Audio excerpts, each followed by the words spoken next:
Oh, well, fuck. You and I, you need to save me from myself. But it'll be easy because I can work in a structured environment well with some help. So, Yeah. Draco, you're sharing another link. Let's hang up here and get into the right link, okay? All right. Hey, we are on the right link. We are? Yep. Oh, do we not? Yeah, we are live right now. And here is the Okay. link. Hey, everybody. Gwen is back. Oh my gosh. Gwen, we are so happy to see you. We also have Apologies. Sarah.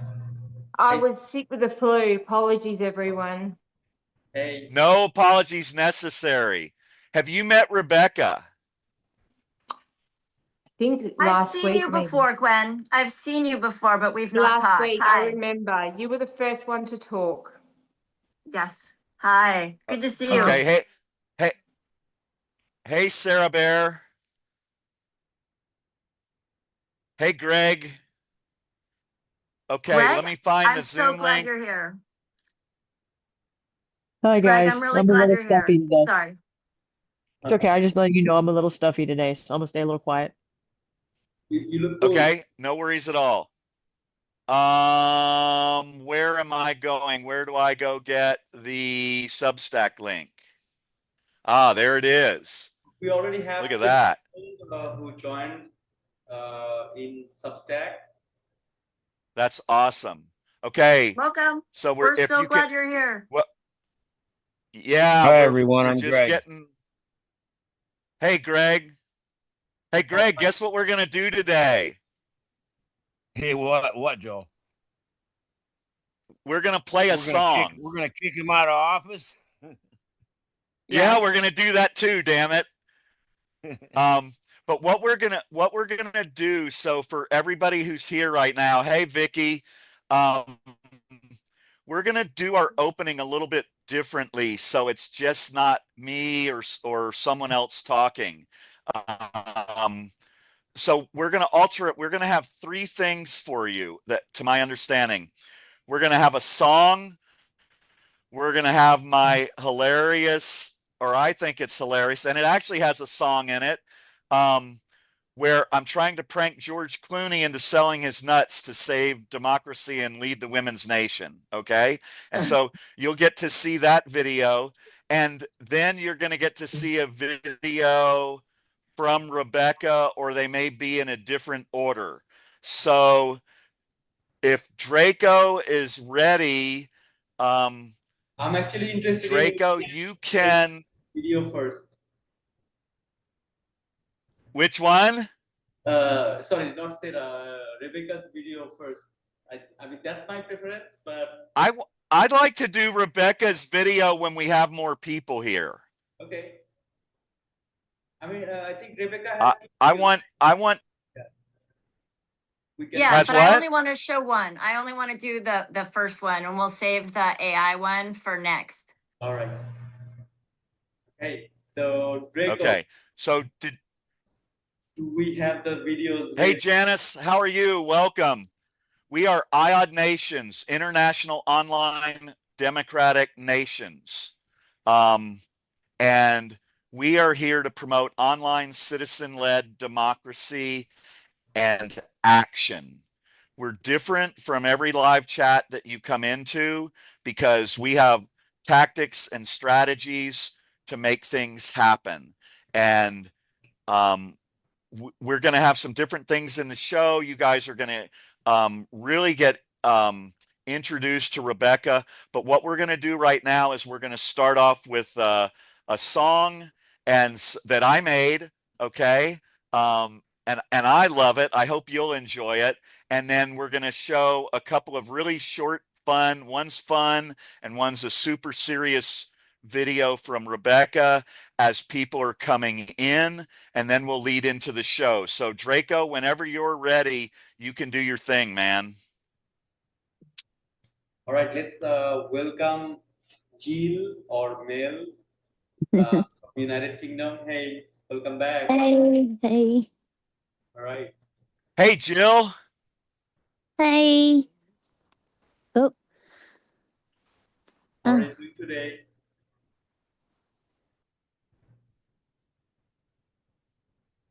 Jill, you are mute. On mute. You need to unmute yourself. hiya. Sorry, is that better? Yeah. So Yes. how are you doing Yes, today? yeah. Hiya. How are you guys? We're doing okay. Hey. What about We're you? doing really good. Great. It's so stuff is moving. It's brilliant. It really is. Yeah, and you inspired me, Jill. Um, we're gonna eventually get Draco. We're gonna do some higher quality, better versions of the Matrix video that I think you'll really enjoy. Oh, I'm still blown away by the other video. Which other video? So Wait, we which did other in video? the last show we did a video about the Matrix. You haven't seen that. Depending on how many people get here, we may ask Draco to play that, but I think hey Draco, how are you doing on stuff? I'm doing okay, but Are I'm you ready looking to go? for our music, but here I only have 9 music audio file. Okay. Right now, please play my video right now. Don't worry about it. Yep, All right. go for it.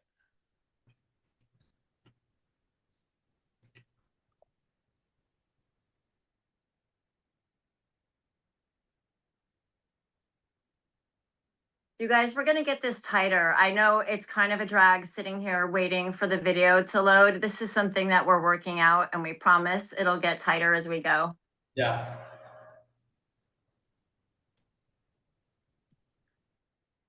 Also, remember, this is a truly international work group dealing with multiple time zones. Oh my God. What time is it for you, Gwen?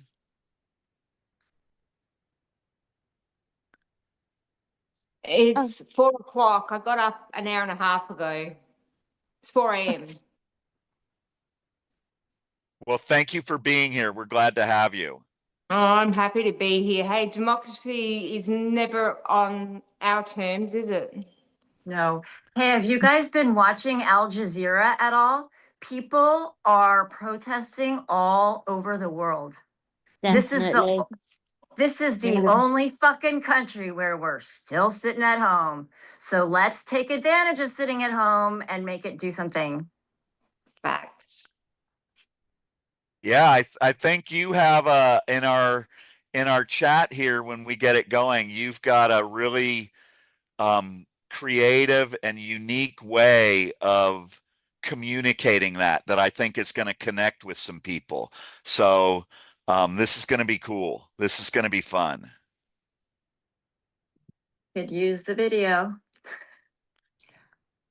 I'm a 55-year-old retired disabled nurse. Okay. I'm a mom of 2 girls. So I have my issues, right? But more important than that right now, I'm an American citizen. I'm a multi-generation Air Force brat. Every single man in my family has fought for this country since the Civil War. And when we lived overseas when I was a kid, we were told that when we went out of our house, we represented our country. And that meant something to us. Like we were always aware of that everywhere we went. And I don't believe that half of you stood next to me all those years pledging allegiance to the flag. I don't believe that half of you were lying. I don't care who you voted for. This is not about politics anymore. This is about saving our country and our democracy and maybe even the entire fucking planet. I am also a rape survivor. I was gang raped the night of my 18th birthday. I was molested by my mother's boyfriends, and I was date raped. And when I was in college, I've been in abusive relationships. I get the Epstein survivors. And we are going to join together to take those motherfuckers out. So this is what we're going to do. I found a group called IOD Nation. It stands for International Online Democratic Nations. It's a mouthful. But this is what they're helping me to do. We're going to write an email to send to the managers and executives at Victoria's Secret. I am going to provide a message that we're going to send, the email addresses that we're going to send it to. I'm going to send this information and this video to every single person in my contact list. That's 25 years of people that I've met. I've been sober a long time. That's a lot of people. And I'm going to send it to everyone. And tomorrow, we are going to flood these motherfuckers and pound them into submission. We are going to demand that if they have ever respected the women and girls that they've been selling to almost my whole life, that now is the time for them to stand forward. Now is the time for them to step out and call for the immediate release of the Trump Epstein files. So this is my ask.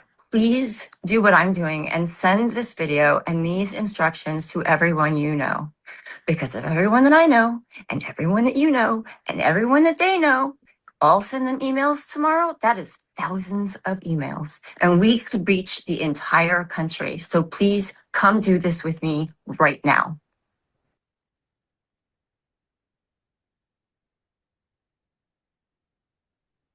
Bravo. That was unreal. And I can relate, my darling. So my heart to yours. And absolutely, I will be on my computer doing whatever the hell I can. Hell Same yes. here. I don't think you could hear the clapping at the end of that or the fist bumps in the air. It's a shame that you don't get all that noise, but believe me, it was right with you. Oh, thank you. Man, you guys are going to make me cry. No, it bang on, absolutely It's- bang on. Yeah, it's such a beautiful So- thing, though. And you know what's been happening is that I have been chatting with all the women in here have been chatting. We don't have you, Gwen. Don't have your number, so we have to get that. But we have been chatting off to the side. And you know what our conversations are like? We're sending each other, can you believe that this happened? Oh my God, I can't believe that this happened. Hang on, you guys, I can't talk because my kid just got suspended from school. Oh my God, I'm so glad I have you guys. I feel like I'm going crazy. I love you. You're awesome. We can do this. We are healing each other. It has been the most amazing experience. And in talking to Joel and figuring out how we want to do this and how we can work together, we've been having a really healing experience as humans and as a man and a woman in this really charged environment, right? And my history as with violence against women, sexual violence, it's been a really beautiful experience. And I'm excited to share that with you guys. I feel like that's happening in the chat a little bit, you know? And I think if we lead with love instead of the hate that these motherfuckers live in, if we lead with love every time we talk to each other and our friends, we can make it happen. I really totally believe that. agree. Fellow disabled person here as well, but I believe, and I said it the other day, that power is right in our hand. Exactly. And actually, the guys did an article on that, which I wanted to say thank you to for the way that they put that across for me. But I totally agree with you, and I think the biggest gift you can give anybody who's been oppressed or abused or so on is empowerment. That's the biggest gift you can give them back in their hands, and we can do that. We've been doing that for each other, So- and it's been really amazing. So let's we're gonna do what we had talked about. We're gonna try and maybe lighten up and Yes. give a little bit of character to the opening of the show, and then we're gonna come back in and we're gonna start the meat of the show with Rebecca and I. So hey, Draco, do you have any song you can play? Yes, I have a lot of songs to play. Let me play my Which favorite one. do you have? Do you have Play your the favorite one. Give bluegrass us what you banjo? got. Okay. I would love So to hear what's the bluegrass banjo. if you've never worked with AI music, what it can make, you can create a song and then you can make the same song in all these different genres, and it's so freaking cool. Wow.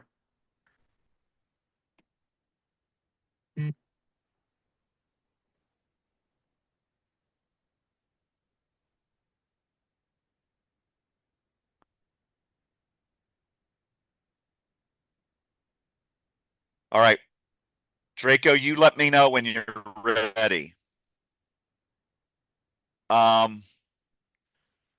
So what we're going to do in today's show when we get into the body of it is Rebecca and I have had some really long, deep, thoughtful conversations about this stuff. And actually, Greg, the trajectory, he and I had a really great conversation yesterday. And so Rebecca and I, the kind of the process we went through, we're going to have parts of that conversation with you, between the two of us, on the screen with you, to share it from the two different points of view. And we hope that will it'll provide some more context and bridge some gaps.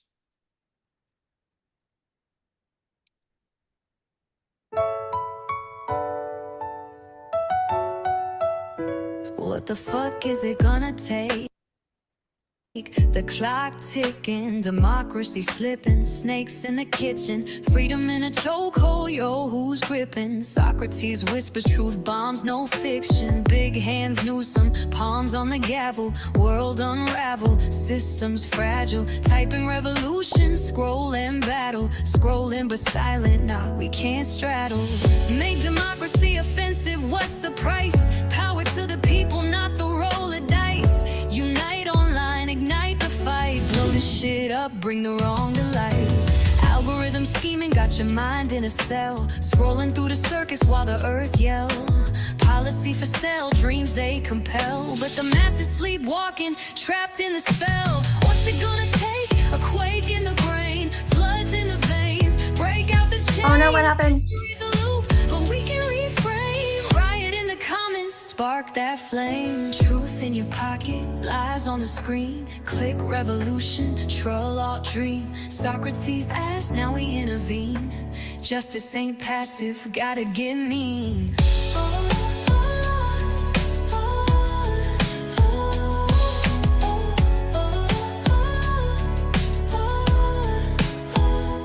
Big hands Newsom, palms on the gavel, world unravel, systems fragile, typing revolution, scrolling battle, scrolling but silent, nah, we can't straddle. Make democracy offensive, what's the price? Power to the people, not the roll of dice. Unite online, ignite the fight, blow the shit up, bring the wrong to light. Algorithm scheming got your Some comments. scrolling through the circus while the earth yells. Policy for sale, dreams they compel, but the masses sleepwalking, trapped in the spell. What's it gonna take? A quake in the brain, floods in the veins, break out the chains. History's a loop, but we can reframe. Riot in the comments, spark that flame. Truth in your pocket, lies on the screen, click revolution, control alt dream. Socrates asked, now we intervene. Justice ain't passive, gotta get mean. Let's welcome Karma. She just joined the Zoom chat. Hey, Rockstar. Okay. I don't think she wants to talk. Yes. Okay. I wanted to welcome Karma and all the other people who joined. We have over 50 people who joined us on Substack. Lynn is there. Hey, Lynn, thank you so much. We would love to have you on the call. So if you can, I sent you the link on. She said she didn't want to come in. Oh, okay, it's okay. So yeah, let's move So let me forward. ask this. Do you want to play the video, or do you want to move into Rebecca and I? I think we should move to Rebecca? Yeah. We can move into Can the I just say, conversation. sorry, Yeah, I just go wanted ahead. to say, before I was listening to songs before, and that I almost lost it when I heard this AI song, because the last one I listened to was "Dear Allies, Don't Give Up on Us," and that was a powerful Really? Yeah, Can you send that to us? I can. I've got it. It's on a YouTube channel. I can send that wherever. So Yeah, just drop a link in the chat in I will. Substack. Thank you. Hey, Ice Shire, you should. So we did a whole thing about, we tried to create a dance contest, and I did a bunch of songs with some AI dancing and stuff that is really, really fucking funny and cool and all of that. So check out our YouTube stuff. Hopefully the guys will we'll get you some links in here. The guys will share some links, and there's some really fun, funny, cool stuff. We have AOC and Bernie Sanders dancing to some of these songs, and it's when you see, if you like Bernie Sanders, when you see him dance, you are going to get the biggest smile on your face. It's so cool. So anyway, are we rolling into Rebecca and I? Is that where we're going, Rebecca? Or are we doing Yes, the please. George Clooney Yes, video? please do. No, let's go. Okay. So you got the agenda, girl. Take it. Okay, well, we wanted to start by having Joel explain how IoT Nations works, what his concept is. So why don't you start with that, Joel? And then at first when he was talking, I had to hear him a couple times. I didn't really understand what he was talking about, right? It wasn't clicking. But then he said something that made it, I got it. And so I want to sort of talk about what that experience was for me, in case that helps it resonate better with you if you're not really sure what the fuck he's talking about. So Joel, why don't you go ahead and explain your concept, and then you can turn it over to me. Okay. So for those of you who are new here, I've been working on this for about 10 years, and the idea is that I wrote a book called The Recipe, and it's called The Recipe. If you could tap your screen 3 times to save democracy in Ukraine, would you do it? And it basically just breaks everything down to its most simple component, which is democracy is the number of people and how well they collaborate. And that's all it is. And I was trying to explain, or come up with words to explain, what it would mean to unite online. And I thought of Amazon, and I thought of Facebook, almost as if Facebook's a nation. Like, they have their own economy, they have their own society, they have their own, a quasi-authoritarian leader and all this. And there's all these entities and all of this stuff that's out in the internet that are these powers or whatever. And the way I came up to describe it was, I said, if a business no longer requires brick and mortar, then a nation no longer requires land and borders. And by that, I mean, Amazon essentially is not a viable business without their online model. So yes, they need those locations, but their primary business is their online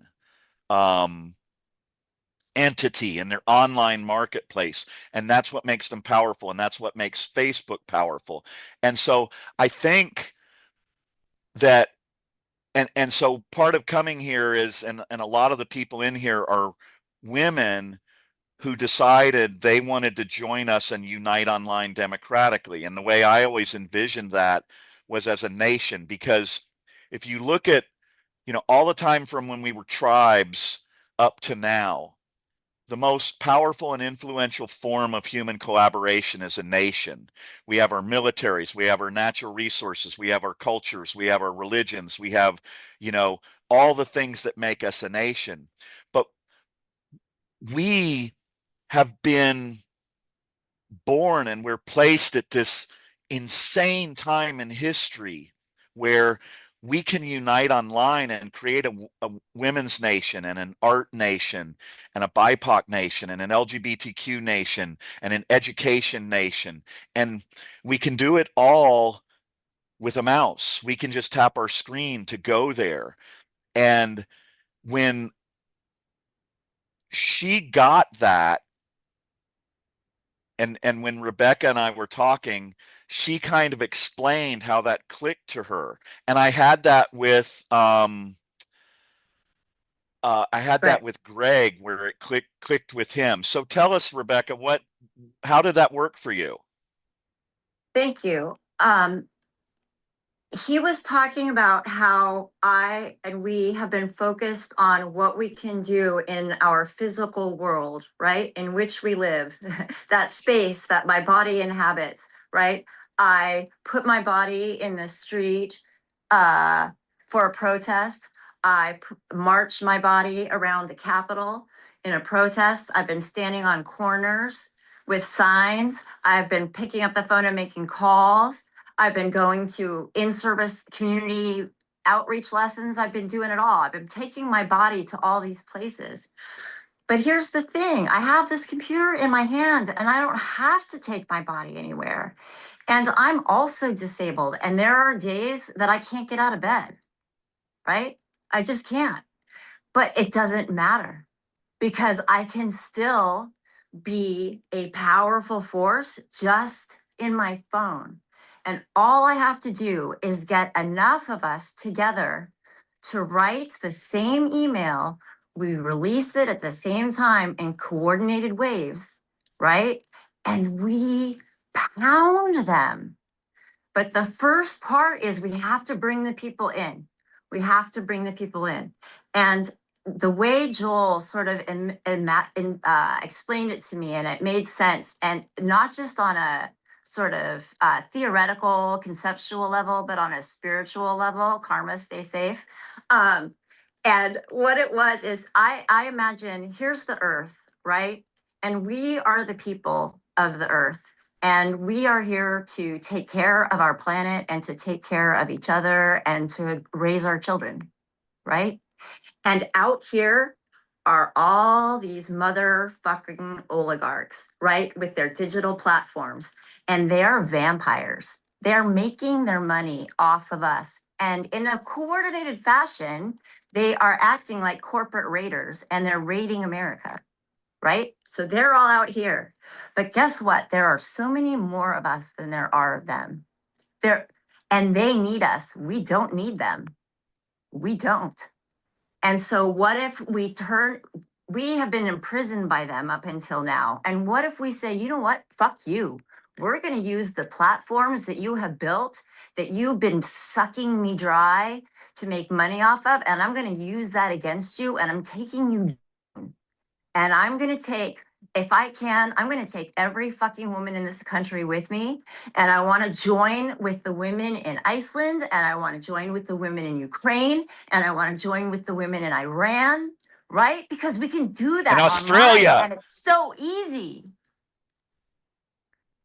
So fuck them, man. We can do this.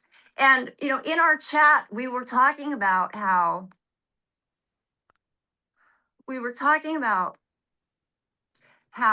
as so I shared with you guys that I'm a sexual abuse survivor, and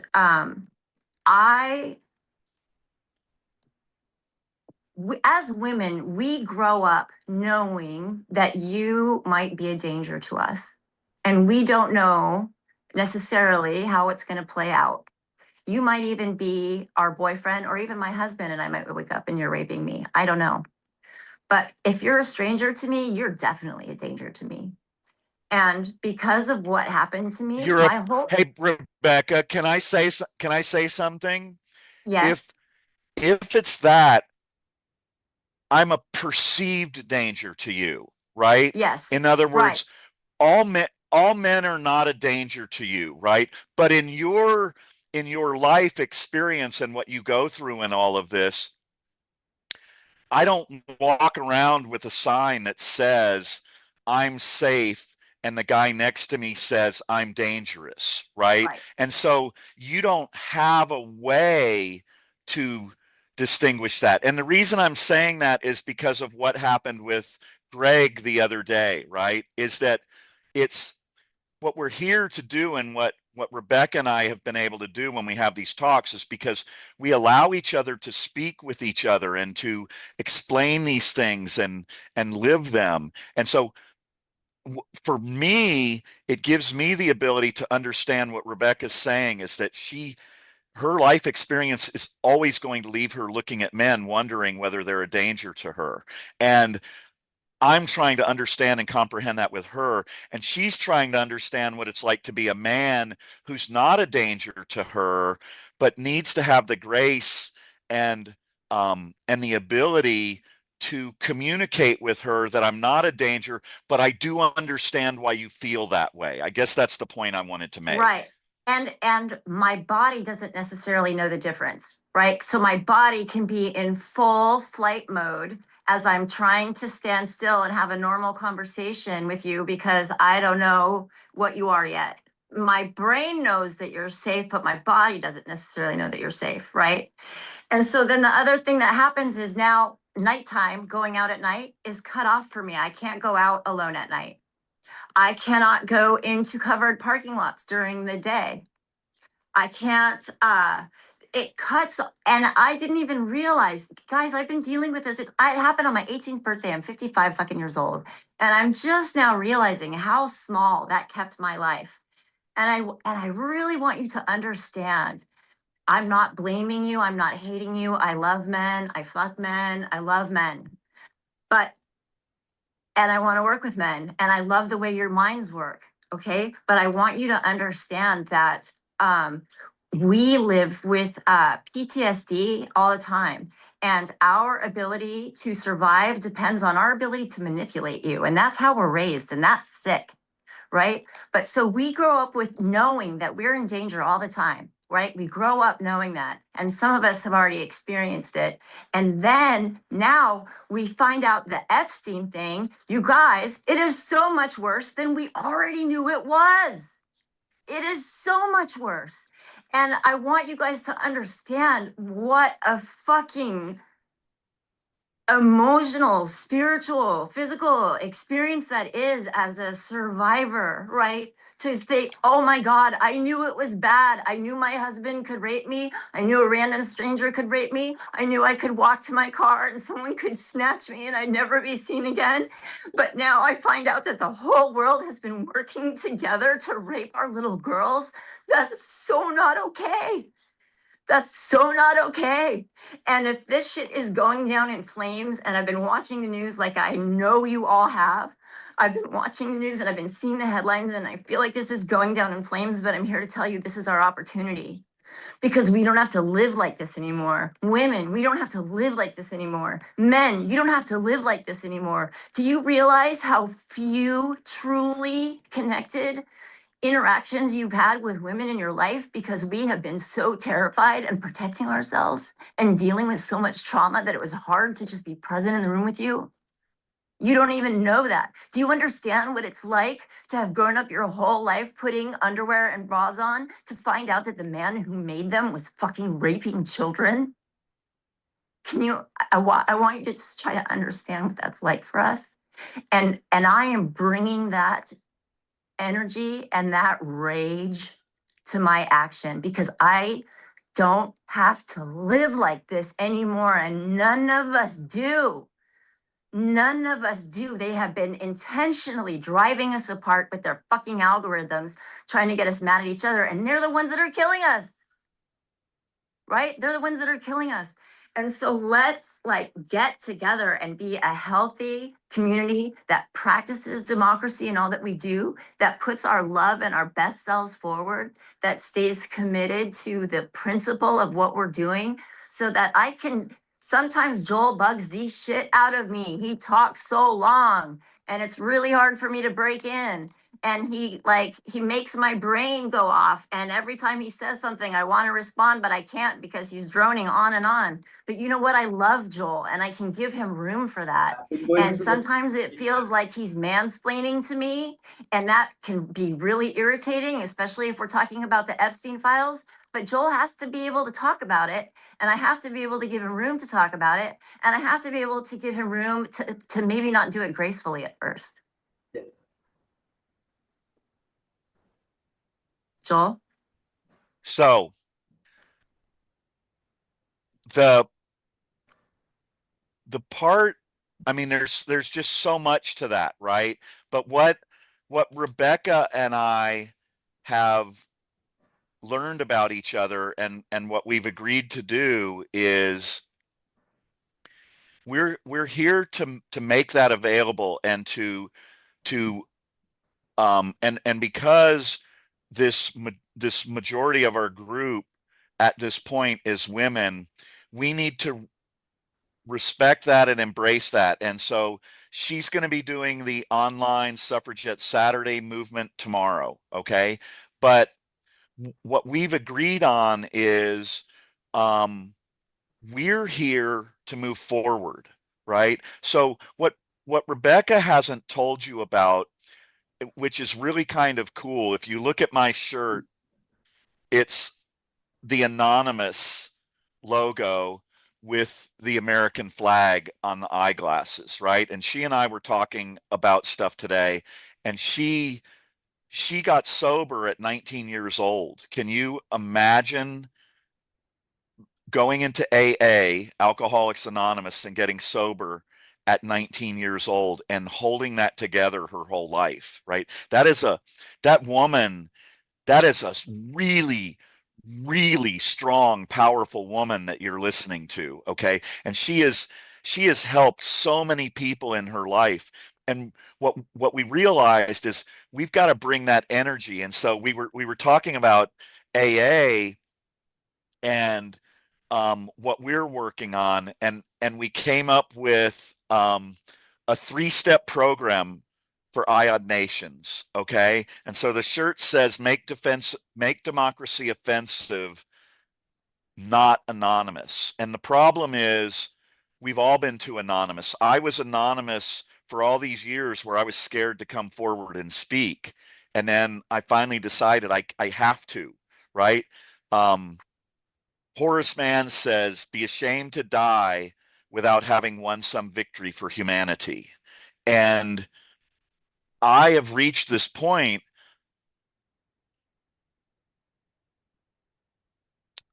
My victory that I'm trying to win is to get the free and democratic people of the world to unite online. That's somehow or other the way my brain works and the way all of this has come together. I'm here. I made a New Year's resolution, and I made a commitment that I'm not going to hide anymore, and I'm not going to be a coward, and I'm going to work to make this happen. And I've got these amazing people and this amazing woman who wants to do that and work together on it. So that's where our focus is going to be, in how do we move that forward. So so we created the not anonymous, or the we didn't really name it yet, Rebecca. I think we said the democracy not anonymous 3-step program. So if you follow, let me tell you, explain it about that. Yeah, go. So in our discussions, it's been amazing how often AA has something to say about whatever it is that Joel and I are discussing, right? It's to get us sober, but it's a spiritual program. And in AA, we talk about how alcoholics, you've probably seen this, you're familiar with this idea. Alcoholics have to hit bottom, right? They have to lose everything and to be completely convinced that there's no hope anymore, right? It's not going to be different this time. It's going to end in misery every time. You have to be convinced of that, right? And hit bottom. And then in Alcoholics Anonymous, we have 12 steps, right? But when Joel said, I have an anonymous shirt, I got the hair on the back of my neck stood up, and I was like, "You have an anonymous shirt?" He goes, "Yeah, it's for the group." And I was like, "Oh my God, that's so weird, right? Synchronicity." So instead of 12 steps, though, we've got 3 steps. And Gil, as soon as I'm done explaining this to you, I want to turn it over to you. So our steps, we have got 3 steps. 1, you click your mouse or your whatever, right, to get to our site, our portal. Then you're going to click to join. Hey, what's our portal called, Rebecca? What's it called? I don't know. Yeah. What? iodnations.org, baby. Oh, right. Oh, sorry. Okay. Yes. So you go there to there, and then once you're in, you're going to tell us what your passion is. Why are you here? Because here, one of the things that I'll get to this more, but I feel like we all have been feeling like our heads are gonna fucking explode, right? I don't know what your issue is. I don't know if it's healthcare. I don't know if it's ICE. I don't know if it's disabled vet. I don't know what it is, right? But we all have our thing. It could be the end of democracy. I don't know what your thing is, but we all have a thing that is making us feel like, oh my God, I need to do something. I can't just sit here. I'm watching the news. I'm reading all the articles. I'm following all the lives. I'm up to date. I think I am. What are they saying on MSN? What are they saying on Al Jazeera? I mean, maybe that's just me. I don't know. But I think that I'm not alone. And I spend a lot of time looking in the comments, and all the comments everywhere I go in Substack is, oh my God, what are we doing? Oh my God, what's happening? And I feel like we're all in our own canoes, right? Going furiously against the stream, trying so hard to save each other and to save ourselves. What if we get out of our individual canoes and get in this big boat together, right? Which is this IOD nations that we are creating, and we build a new democracy with each other, directly participatory, and we have freedom, and we support each other in everything that you do. So if Guinevere comes in one day and she says, you guys, I have a passion for prison reform. Does anybody care about this? Because I can't sleep knowing that prisoners are living this way, right? Whatever it is, then, you know, however many thousands of us that are in the group that care about prison reform can go follow Guinevere and we'll figure it out, right? And the team of guys here that you see, if you reach out to them, they will help you make it happen because they are like an amazing technology dream team. So, okay, so you go, step 1, you click the mouse, you go to our portal. Step 2, you come into IOD Nation and you tell us, what is your passion? Why are you here? What's making you not be able to sleep at night? And then step 3, you just take the fucking action like I talked about in my video. We will give you the message, we will give you the email addresses, and all you got to do is send it, baby. We can do that, right? So I want to hear from you guys and I want to know what you think. We can do this. Are you feeling better? Do you feel empowered? Do you see the vision? I do. How about you, Gwen? Unmute yourself, baby. Sorry. Yeah, I felt it last week, but yeah, it's a lot more clarity this week, and I loved what you had to say. I'm just wondering, is that what we all do? A video of our No. Well, Oh, wait. No, wait. Go ahead, Joel. I want to say something, Gwen. So my initial reaction, so, you know, we all have these visceral reactions, right? So Ashfaq and Rebecca started to say no. And then I was going to start to say yes. But here's this magic of where you are right now, okay? I think I would love to see a bunch of shorts of women saying and expressing themselves like Rebecca did, right? I think that is something that would have so much power and so much impact. But here's the thing, it doesn't matter what I think, okay? This is you guys collaborating. This is you working together. So if you come in and you start working together, you get to put that up and say, hey, what, should we talk about doing a bunch of sort of testimonials like what Iod Nations means to us or what it would mean if women could unite? And you guys get to figure that out. That's the part that gets lost in all of this, right? That's a wonderful idea. That's a wonderful idea, Joel. That's brilliant. Influence. Yeah, it's however you guys decide you want to do it. We just want you to come together and collaborate and try crazy shit and try amazing stuff and share your feelings like Rebecca did. Go ahead. And oh man, here's the other thing is it was so easy for me to, all I did was I called up Rakesh and I said, hey, this is what I want to say. Can we do it over a Zoom so that I can just talk to you? And then he recorded it and then it was a video. Man, it was so easy. And I think that all of us have felt like Cassandras for so long, right? Dude, I had a serious suicide attempt behind the first Trump administration. I really did. I'm not kidding. My husband divorced me over it. My kids wouldn't talk to me over it. I've lost a kid over it. And I have felt like the Cassandra, like everybody was like, oh, you're overreacting. Oh, that's not going to happen. Fucking everything I thought was going to happen has happened, right? In the worst possible way.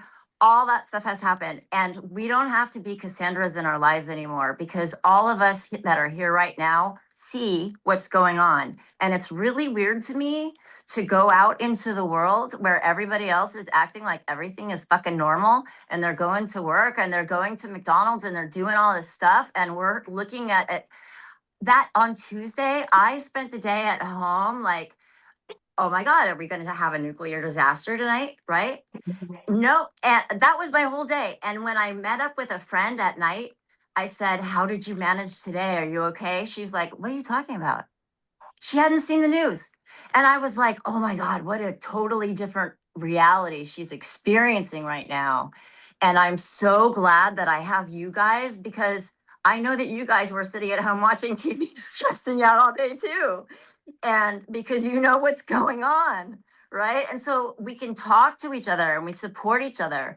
Like the women and I, we've been sharing our art with each other and we've been talking about our kids with each other. And it's just nice to have a like-minded community knowing that when, come Monday or whatever it is, we are going to send out this emails to as many people as we can find.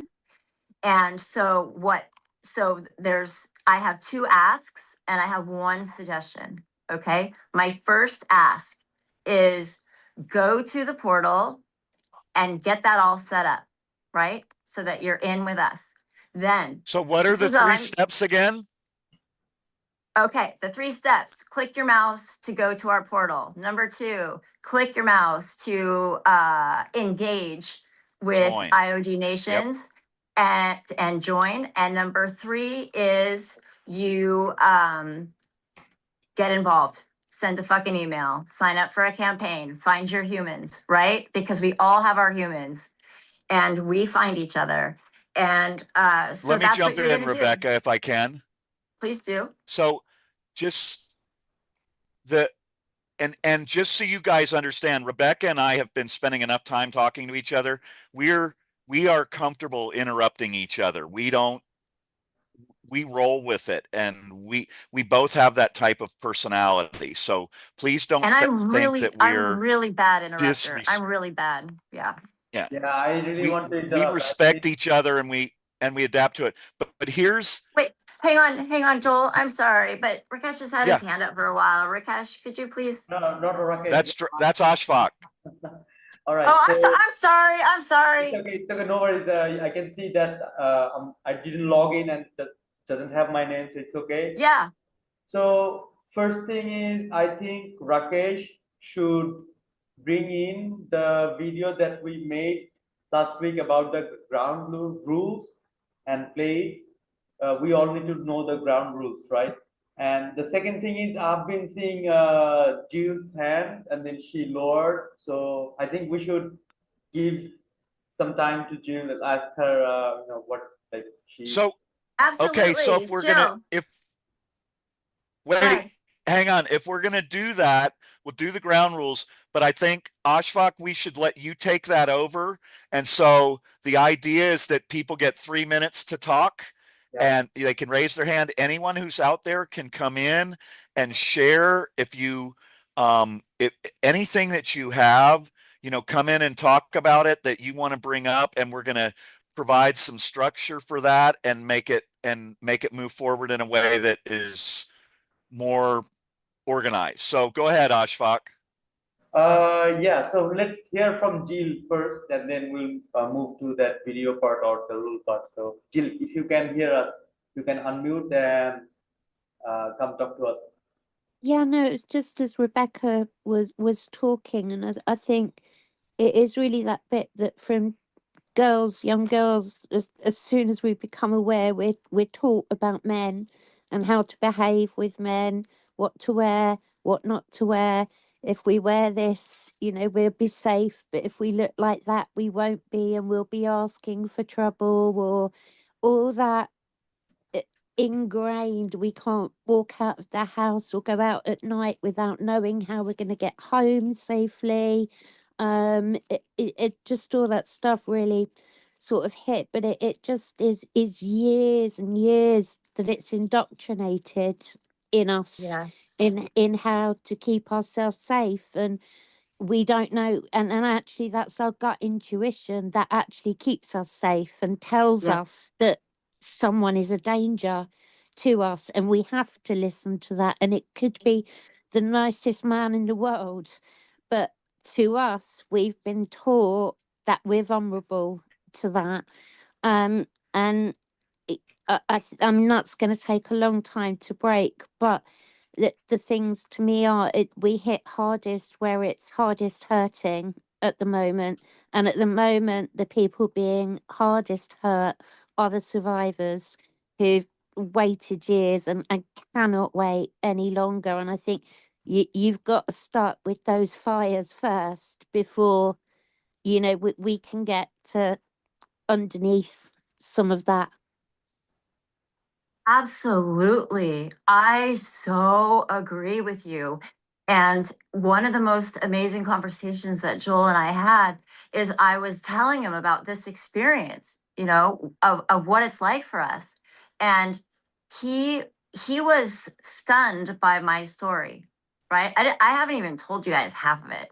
And and he was stunned by my story and he got emotional. And I said, Joel, we all know, you guys have no idea what our lives are like. If I tell that story to a woman, she'll go, I'm sorry that happened to you. This is what happened to me. Because we know. Absolutely. And they have no clue. And I said to him, Joel, do you realize you have not had a truly intimate relationship probably with a woman in your life because she's been traumatized and hasn't been able to be present with you? And he was like, and I think that's why we can look in the eyes of those survivors and we know it happened. We don't need files to tell us it happened. Yes, we need them so that people are brought to justice. But I think any woman that has listened to a survivor or looked in their eyes knows, because something in their eyes has gone. It's been stolen from them. And we need to do as much as we can to try and give some of that back. It will never take it all away, but even if we can get some of that back for them through empowerment and justice, then, we've done our bit, or as much yeah. as we can do. Jill, I went to therapy when it happened and I went to a rape counselor and I did all the things, right? And I didn't know, it happened when I was 19 and now I'm 55 and I'm just realizing how small it kept my life. And I didn't even know. I thought I was doing all the things. I was treating it. I was doing all the things. I was taking the meds. I was going to the classes. I was doing all the things. And I wasn't feeling better. My life was so small. And imagine what would have and the crazy thing was that I was on the beach with my boyfriend and we had just finished having a conversation about what it meant to be a woman. And then these motherfuckers showed up. And that's what it means to be a woman. Answered that question right there. And that's what I And say to everyone is you look at a survivor that could have been any one of us. Any Yeah. one of us. We're just lucky you know, I mean, obviously you haven't, and so many women haven't been, myself included, but we could have been any one of them trafficked. And those are the people that survived. We don't know Yeah. the people that haven't. And Yeah. actually, to me, Virginia Dufresne did not take her own life. She was murdered. Yes, she was. She was murdered. That's not taking your own life. She was murdered. And, you know, I believe that of any survivor or victim who has resorted to that wasn't a decision that they've taken. It was taken for them. I totally agree with you. I totally agree. And I think that we don't even realize how much these monsters have fucked with our lives. We don't even realize how much they have intentionally estranged us from one another, right? We don't even realize how much we have been punished for taking our own initiative or having belief in ourselves our whole lives, especially as women, right? Because if we take initiative, we're bitches, right? We're power hungry, whatever, you know the whole thing, right? So we have to keep ourselves big enough so that we get to do what we want, but small enough so that you guys don't feel threatened, right? So it's this constant balancing act. And what I'm suggesting to you women is that we know how to do balancing acts, right? For those of us who've been moms, motherhood is walking through one crisis after another. And what do? We just keep breathing because the kids still have to eat, right? No matter how I'm feeling about it, the kids still have to eat. And so we can do this. We can feel our pain. We can realize that as we're doing this, we have a lot of healing to do with each other. And we will do that because we're seeking freedom and we're doing it in a democratic way with one another, right? Does that make sense to you guys? It does. It does. So I saw Bob was raising his hand for quite some time. So let's hear from Bob. Please. Bob's a free radical. Okay, let's hear from him. Bob, can you unmute yourself and speak with us?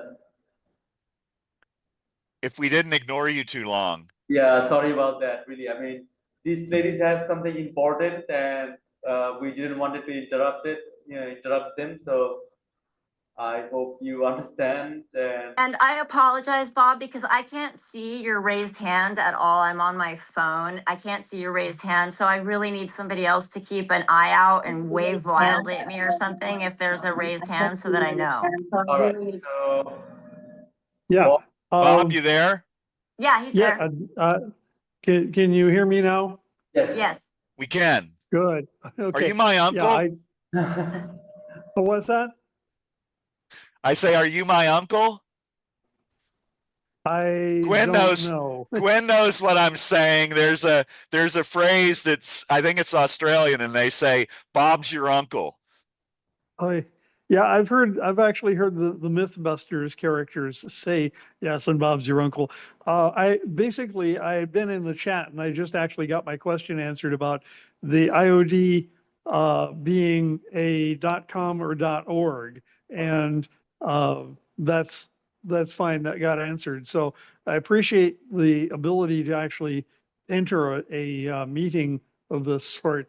I didn't realize that the technology was this flexible. So thank you for doing what you're doing, and I'll just buzz off here, okay? Hey, wait, No worries. before you Thanks for buzz off- being here. Wait, Yeah, we before you want to buzz hear off. from you, Bob. Like where you are What? from, how did you find us? What do you think about Yeah, what Bob, you I heard? want to know Uh, what's on your mind? Like, what do you think? What are you worrying about?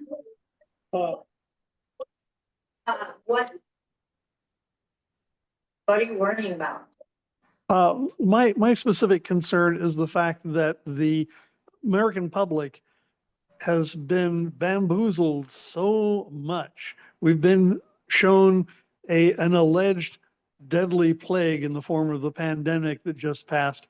And so many people, there's people these days even who are still wearing masks on their faces because they're paranoid about getting some who knows, some deadly plague, when in fact, it calls into question, even there's people who are addressing the idea of, do viruses even exist at all? And I think the questioning is entirely legitimate.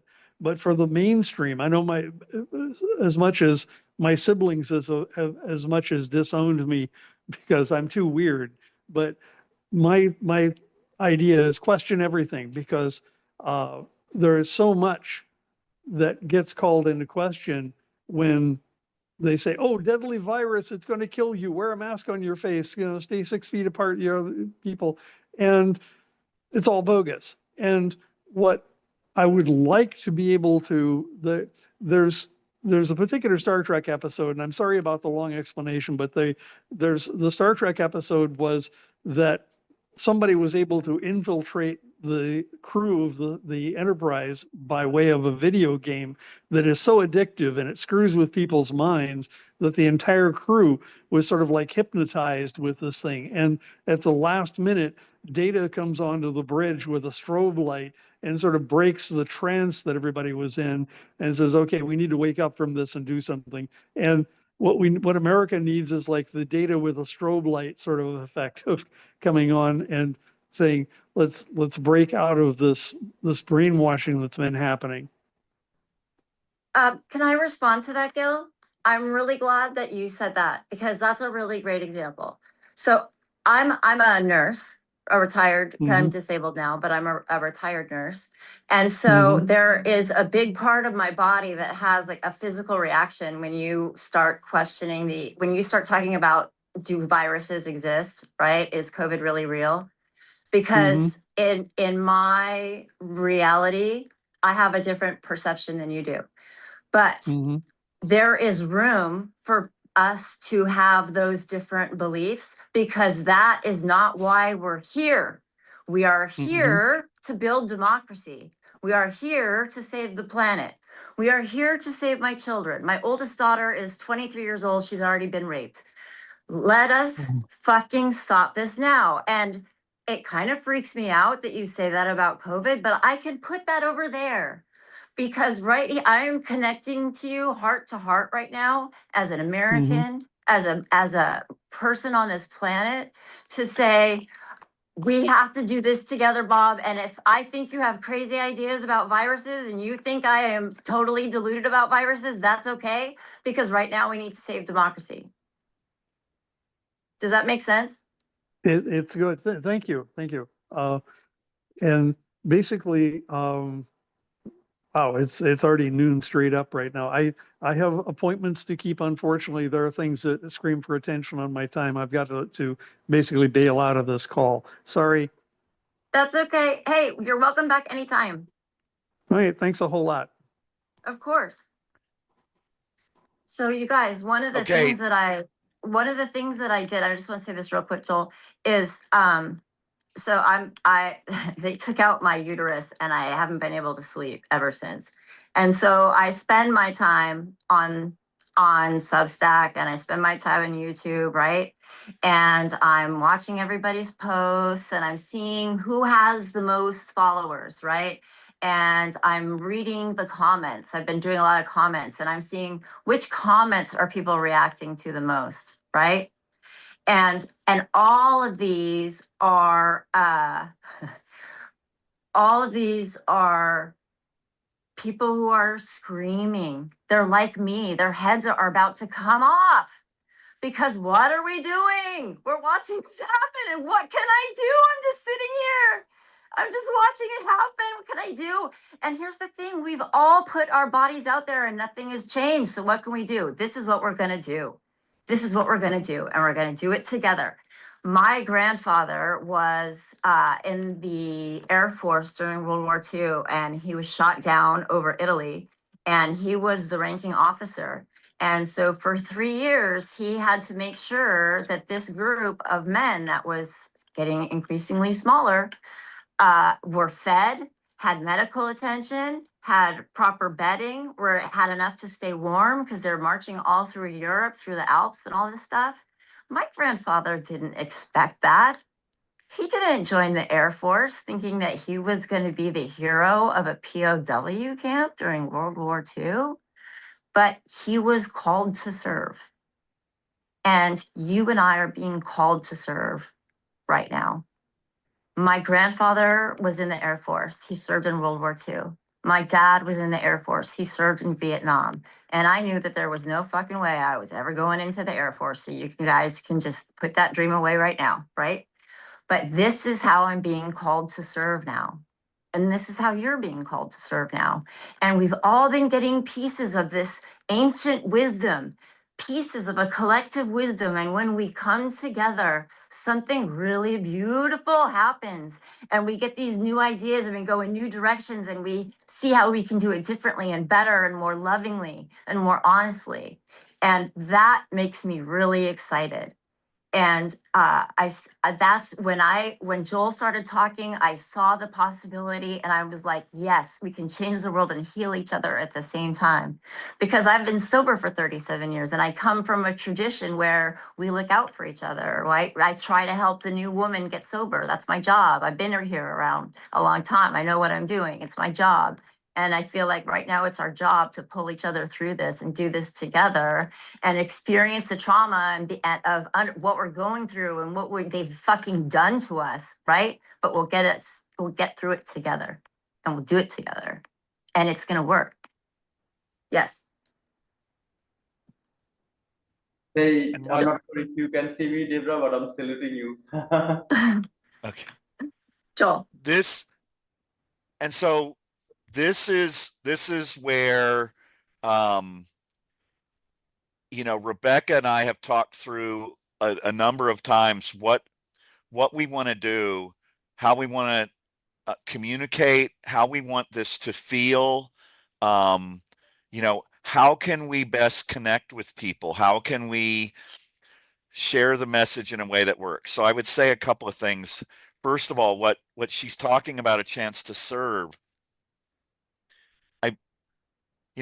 Everything in our world has this new foundation of the virtual world and the internet. Every business now, you don't open a business unless you have an internet presence and a website, right?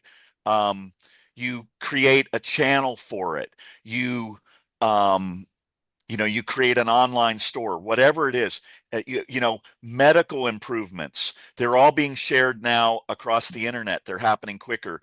New drug programs. Everything in our world is being organized, especially if they can make money off of it, on the internet. But the one thing that's not organized and strategic and tactical on the internet is citizen-led democracy. So for some of you, I'm gonna take a moment here. There's in Taiwan in 2014, the young people rebelled against their government. Okay. And it was called the Sunflower Movement. And the end result of that is after 11 years or whatever since that, they established this online portal that links with their government. And now they have 50% of their citizens are registered online.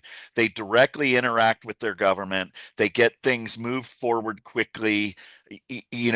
I could tell you about that. But the bottom line is this: now they went from a 9% approval rating of their government to a 70% approval. And what we're saying is we have to unite online and champion and protect and improve freedom and democracy. And when we talked earlier about this idea when Gwen was here, that they can, if women are going to do this and unite, women are going to do it. It's just not a question of it. All right, Joel. It's just a matter of how long they're going to wait. Hang on. But if you do that, you can accomplish these things that you want to accomplish. And these models are already shown to work. And we're gonna facilitate that. Go ahead, Ashfaq. Yeah, we need to play the, the rules video and stuff. So are you ready for that? Yes, Sure, go please ahead. do. All right. So Draco, can you share your screen and start playing that video for us? Draco here. Okay. All right. It's going on. Welcome to IOD Nations Live. Before we get started, here are a few ground rules that keep this space safe, respectful, and powerful for everyone. We're a little Number late. 1, respect every participant, no exceptions. Number 2, raise your hand in Zoom before speaking. Wait for the host to call on you. Number 3, mute yourself when you are not speaking. Number 4, one person speaks at a time, no interrupting. Number 5, stay on topic. Keep it relevant. Number 6, no hate speech, no harmful language, 0 tolerance. Number 7, hosts have final authority. If they step in, that decision is final. And number 8, come with good faith. We are all here for the same reason, to build citizen-led democracy together. These rules exist to protect every voice in this room. Respect them, and let's build something extraordinary together. Welcome to IOD Nations. Joel, that's the first time I've heard that, and I've been to several of these lives, and we have to start with that every time. That's the first thing we do, right? All right. Right? You're the boss. You're the boss. Make it happen. All right. Guys, what do you think? Yeah.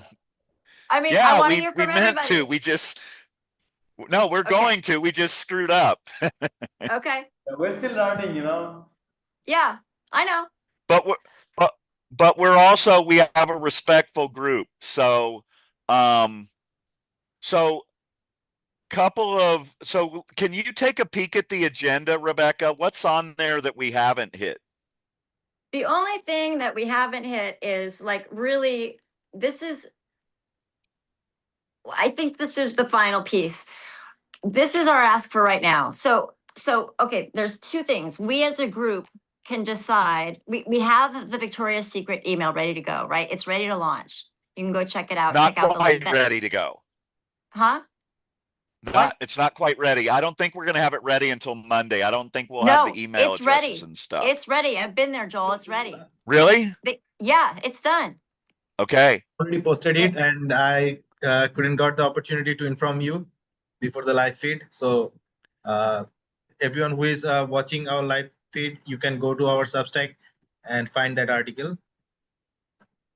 So here's the thing, though. I want to don't talk think about there's- it a little bit. Go ahead, Rebecca. Okay, I want you to, but if I could just say that I think that we don't have enough people yet to launch that campaign, right? Because it needs to be I agree. crushing numbers.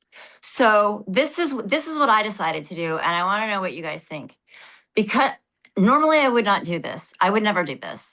But I have had that same number the entire existence of cell phones. And right, so I have 37 years worth of AA meeting phone numbers in my in my phone. I know a lot of people. I am going to go through, and normally I would not do this, and especially because in Alcoholics Anonymous, right, there is this one of our ground rules is we don't talk about politics because we have to stay focused on why we are there, which is to save our lives and stay sober, right? So we don't talk about politics ever. So, but a lot of the people in my phone list are going to be alcoholics who are going to be like, what the fuck? Somebody from AA is texting me about, and so, but I'm doing that because that's how urgent I feel. The reality of the food shortages is there, whether people see it or not. Our country is the only country not telling the citizens to prepare. Did you know that? Every other country is telling citizens that there's going to be food shortage and they got to start laying shit by. Our government is not saying that. They're handling it just like they did COVID, those motherfuckers. And so we need to be real. And I feel like this has crazy urgency. Like it makes me not able to sleep, right? And I'm not normally like so manic. I really am not. I sit at home and I craft and I hang out with my cats normally. But right now I'm on fire because the world's on fire. And so I'm going to reach out to every single person in my contact list every single person that I know. And I drafted a personal statement of what it is that I'm saying to them and why I'm reaching out. And if you want, I can share it with you. And if you want, you can use it or you can write your own. But this is my ask. I'm going to ask them to go to IOD Nations. Step one, click on go to IOD Nations, right? Click 2, they're going to go and tell us what their interest is.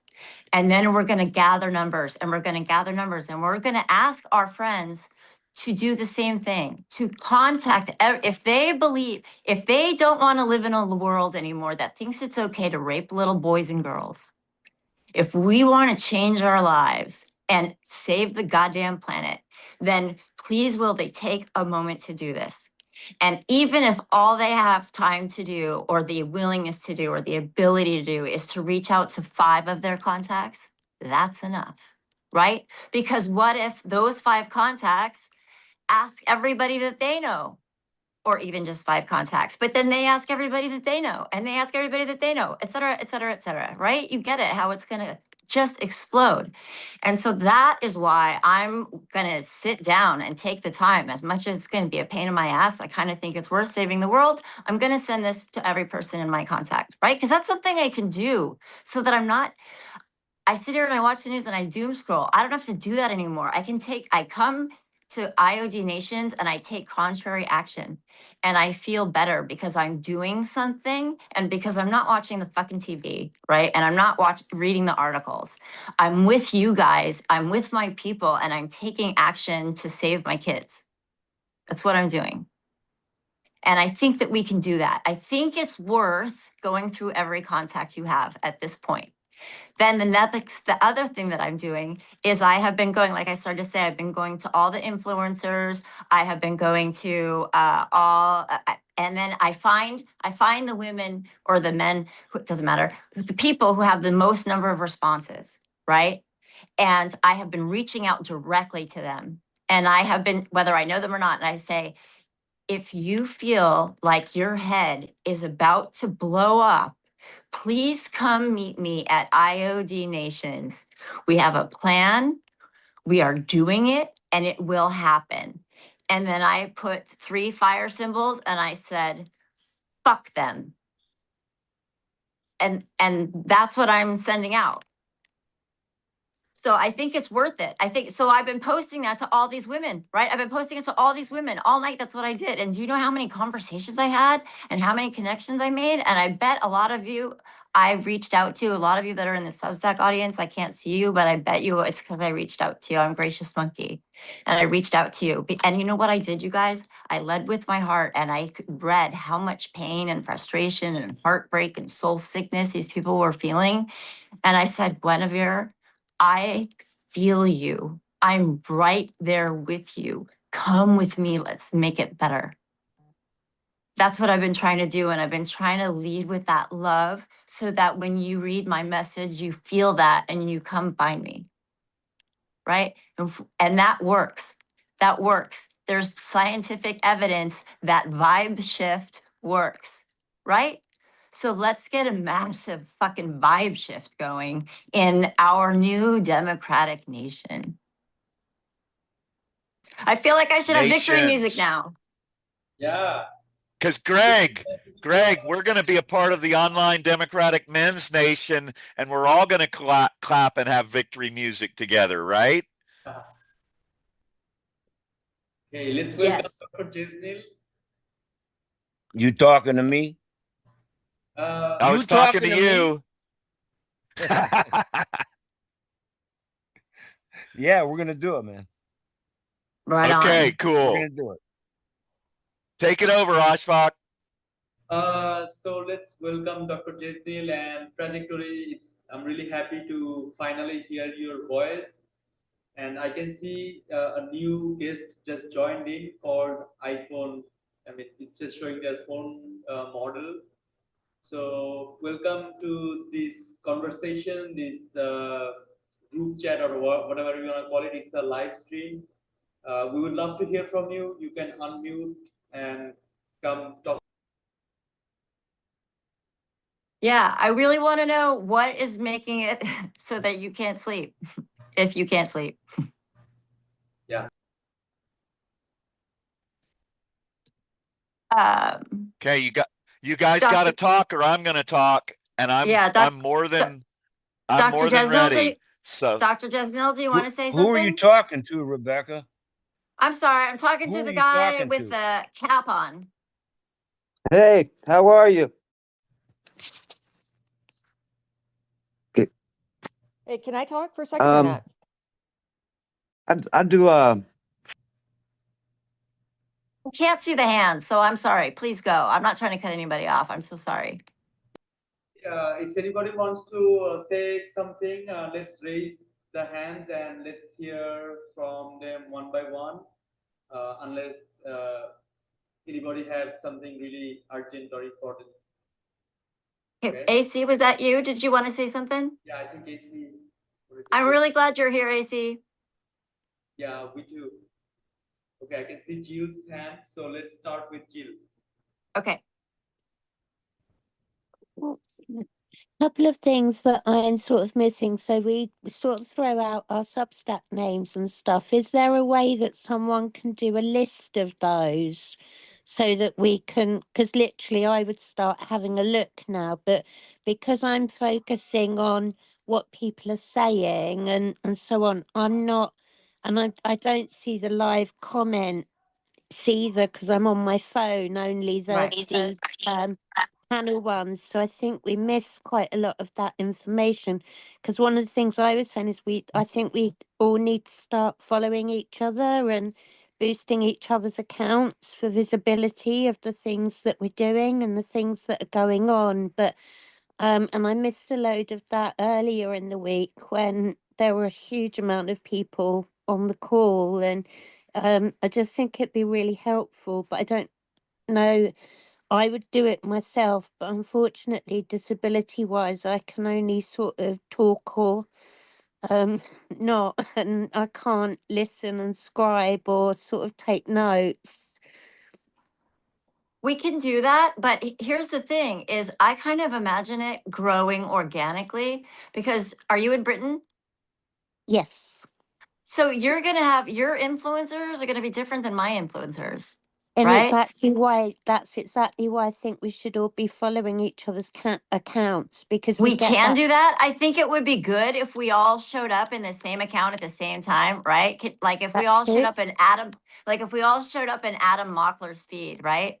Yeah. And we all were like, Yeah. "Hey Adam, come join us Yeah. over at IOD. Hey Adam, Yeah. hey Adam, hey Yeah. Adam, hey Adam." Yeah. And we can just do that, right?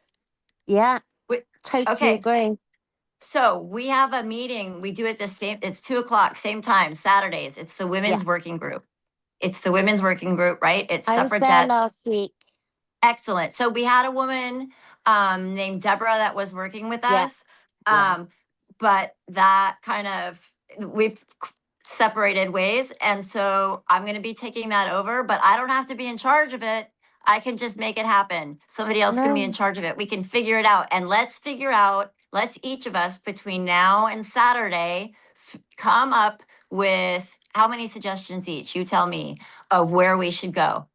And we'll combine forces and do it, and we'll figure out what shows at what time, and that will be there. Okay, so can you come armed with that information and commit to me how many influencers you're going to bring?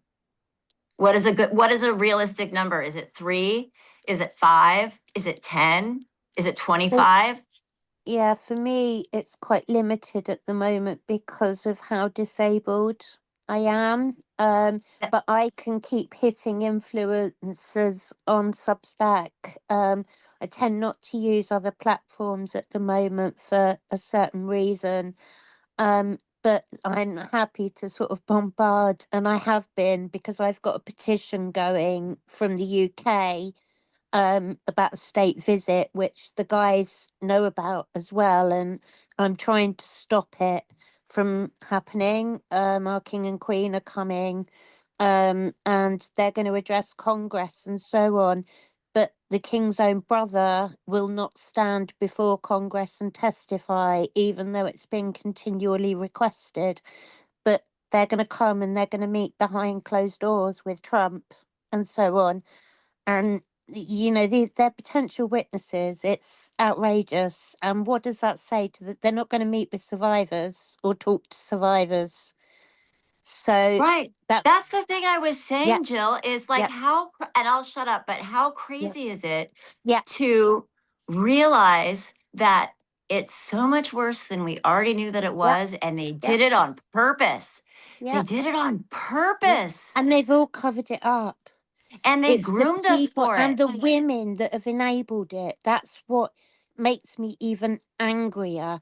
And I know everybody should be held accountable to the same level, but I'm even more angry with the women that enabled it.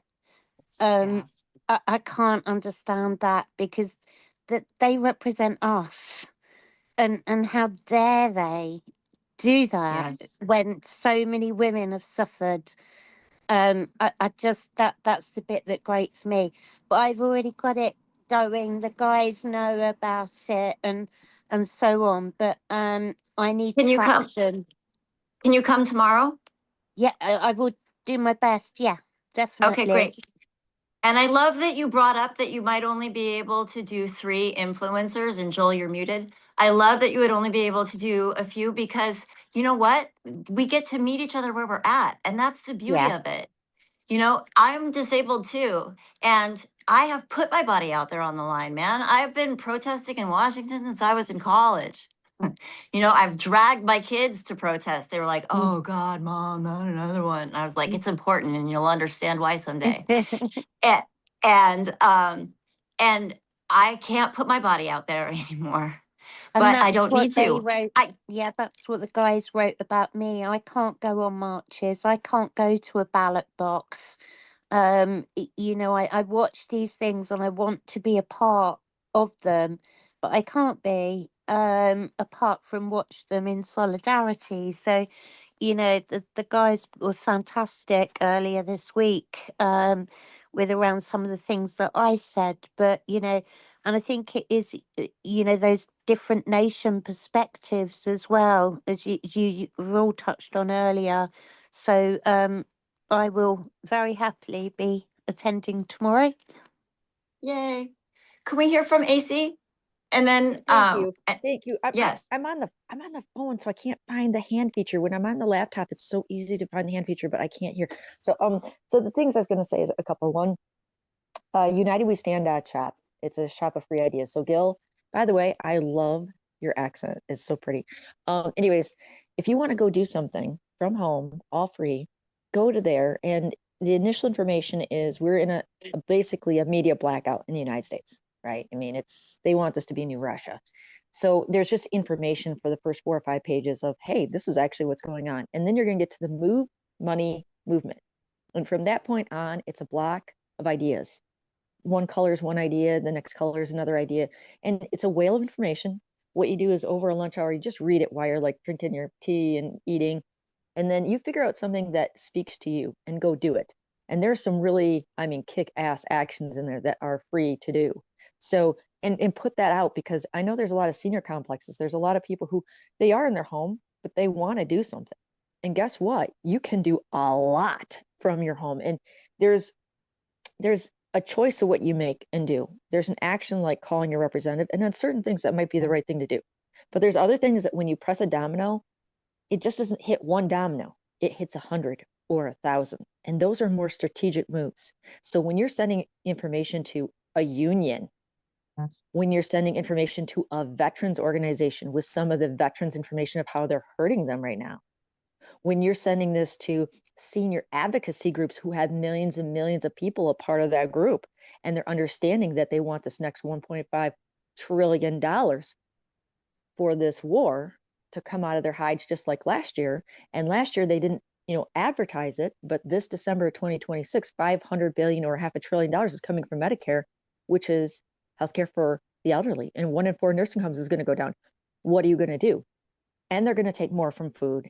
And within, December of 2028, right after the next election, the presidential election, and these are both after elections, you're going to have around, don't quote me, $940 billion, almost $1 trillion taken from Medicaid.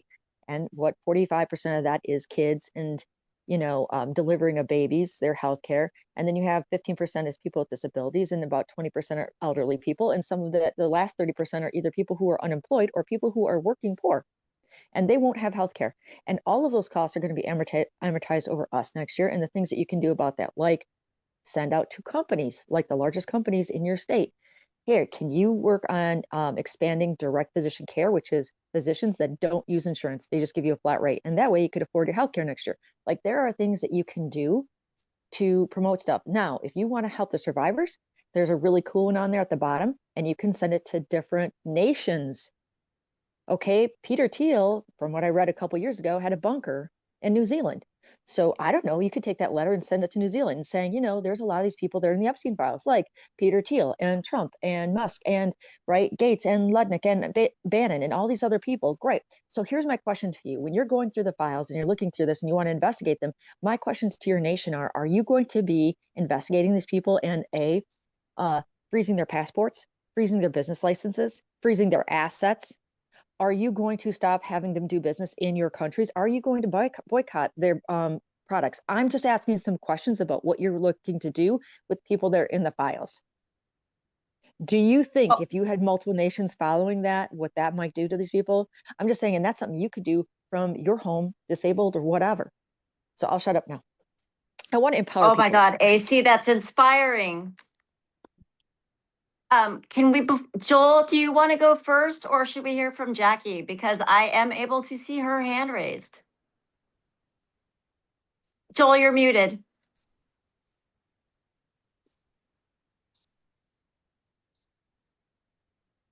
Still muted. Still muted. Okay, why don't we hear from Jackie while Joel figures his shit out? He will. I have confidence in Joel. Hi, I'm Jackie Ampro. I am an applied anthropologist and one of the world's few certified hypnotherapists who is also an anthropologist. So I look at culture and language, neuroscience, quantum physics, I mean, the whole gamut of what makes us human. I have a background in medicine, so I really do have serious understandings of neuroscience. And as a certified hypnotherapist, I also have an understanding of subconscious behavior. And so I'm looking at multiple levels of patterns of how all this stuff came about, how it fits together, and then practical things that we can do to take back our conscious choice, because we have been robbed of our conscious choice. In fact, I have a book that is almost finished. The book is mostly written. I'm working on cover design and things like that. It's called Mental Freedom, Mental Sovereignty, and specifically for helping to reclaim mental freedom and mental sovereignty, and to understand how it is we lose it. How does control and manipulation work? Who gets targeted? And how can we protect ourselves and then support other people to regain or defend their conscious freedom without taking over? Because we have to have an ethical framework for doing that. The other thing is that I'm part of the Money and You community with Dame Doria Cordova. That program is the longest running entrepreneurial training program in the world. It's very big in Asia, and it's not as well known in the United States and North America. But if you know who Jack Canfield is, and Sharon Lechter, and T. Harv Eker, Tony Robbins, if you know who some of those people are, they were all graduates of Money and You before they became famous. Doria Cordova is one of the mentor of mentors in the world. And so she is my mentor and my daughter's mentor. And we do some work with her. And so I'm tying together the idea of, money and the system of money right now is driven by scarcity. And scarcity is based on the idea that is false that many people believe about Charles Darwin, that he said that it's the survival of the fittest and competition is the driver of evolution. And actually what Darwin said was that cooperation is humanity's superpower. Let that sink in. Do you know who coined the phrase survival of the fittest? It was Herbert No. Spencer, who was a bigoted philosopher who was trying to justify why there should be white supremacy and why some people should be enslaved and other people should be the masters. That's who Herbert Spencer was. Jackie, can I Competition, just say, Jackie, can I just say, yeah, I think that like we feel that intuitively. I'm so excited to hear what you have to say right now because we've all lost family members to MAGA, right? And we all have people that we don't even know how to talk to, right? They're living in a whole different reality. And even those of us who think that we're on the same page, we're not on the same page, man. We are not on the same page. And just in talking to these women, I've been realizing how the generational differences, right? How differently we interact based on how old we are, and what our expectations are of each other based on how old we are, and the gender differences between me and Joel. You know, I'm in mostly my social life revolves around AA, and I stick with the women. So I'm really sorry to interrupt your jam, but you are.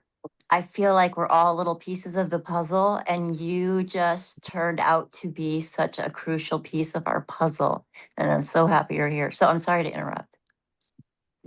that's all right. I don't know if you want me to stop. No, I do please have go a on. couple more things to say. Please go on. I'm sorry. Okay. I'll shut up. I'll shut up. I understand.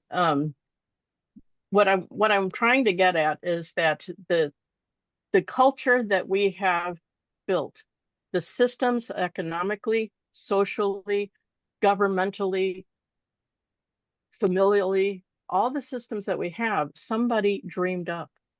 They were all created by humans from somebody's imagination. And then somebody else said, oh, well, that seems reasonable. We'll do it that way. And then more people did it that way. And it became just what is. And the system of scarcity, you know, most of you probably already know that Thomas Malthus was the economist that said, well, the planet can't support a growing population of humans, and therefore resources are scarce, and we should base our economic systems on scarcity. And then our Buckminster Fuller came along and found that he was absolutely wrong. Buckminster Fuller did the calculations and figured out that there is ample energy available. We just don't have the distribution for it. It's also true that we have more than enough capacity to grow food, but we don't have the will to distribute it. And we don't have the systems. And most of our problems as humans, as Edwards Deming said, our problems are systems. 94% of the time, it's a bad system that is working. And it's only 6% of the time that it's a human error. So if we understand that we have the power to build new systems, Buckminster Fuller also said to don't just try to fight the model that exists, build a new one that makes the old model obsolete. Okay, so I'm going to suggest to you all to start thinking about what new model in your family and in your community can you build that is no longer based on the myths of scarcity and separation. Separation is where I believe that you and I are separate. What happens to you is your problem. What happens to me is, you know, it has nothing to do with you, and I just need to go get mine. Okay, so those two myths are driving the way humanity is interacting with each other. And we can think about humanity as a fractal. How you interact with your close relationships, in your friendships, and your family, and your work, in your community, that is actually a fractal, a small model of what's happening in the outer world. And every time you think, well, I can't talk to those people over there because they're MAGA. Believe me, I feel that same pain. Believe me, I am not saying that I'm free of conflict. But I am saying that if we don't start talking across the divisions that are artificial and were constructed to support those in power and keep us separated, because the real issue isn't the issues we have with people in MAGA who are like us. The real issue is that the top has extracted most of the wealth and taken it up to the top and left the middle class and the lower classes with very little wealth, even though we're the ones who Okay. actually generate it. Okay. So I'll stop. Jackie, I'm going to take a minute and I'm going to jump in here. And what's interesting, so can you hear me? Yes. You're unmuted. Okay. So my dog's name is Bucky. Okay. He's named after Buckminster Fuller. And so it's really interesting that you present this thing. And if you were to ask Ashfaq and Draco and the guys who work with me, that quote by Buckminster Fuller, I'm going to give, it's multiple quotes, and I'm going to give the whole thing because that is the foundation of this. And I think I don't want it to sound wrong, but I want to give you a perspective on what we're doing that's related to Buckminster Fuller. So Buckminster Fuller said, you never change things from within. Don't fight forces, use them. If you want to change something, build a new model that makes the previous model obsolete. We are intended, or he said, dare to be naive. We are intended to be architects of the future and not its victims. And so the point is, I would like to relate that back to what you're talking about, because that is the essence of what we're doing. So in IOD Nations, I'm going to use the IOD Women's Nation as an example, the International Online Democratic Women's Nation. They get to create this whole structure. When the women of the world unite online, when Buckminster Fuller said everything that he said, and when he was teaching what he was teaching, there was no internet available. There was not this way to organize online and create your old world and create your new models and be the architects of the future. And that is what IOD Nations is. We're saying, and the women are going to meet tomorrow for the Online Suffragette Saturday, where they're organizing as a women's organization or movement or nation. But we're here to say that's available for LGBTQ, and it's available for climate activists, and it's available for pet lovers. I love puppies, right?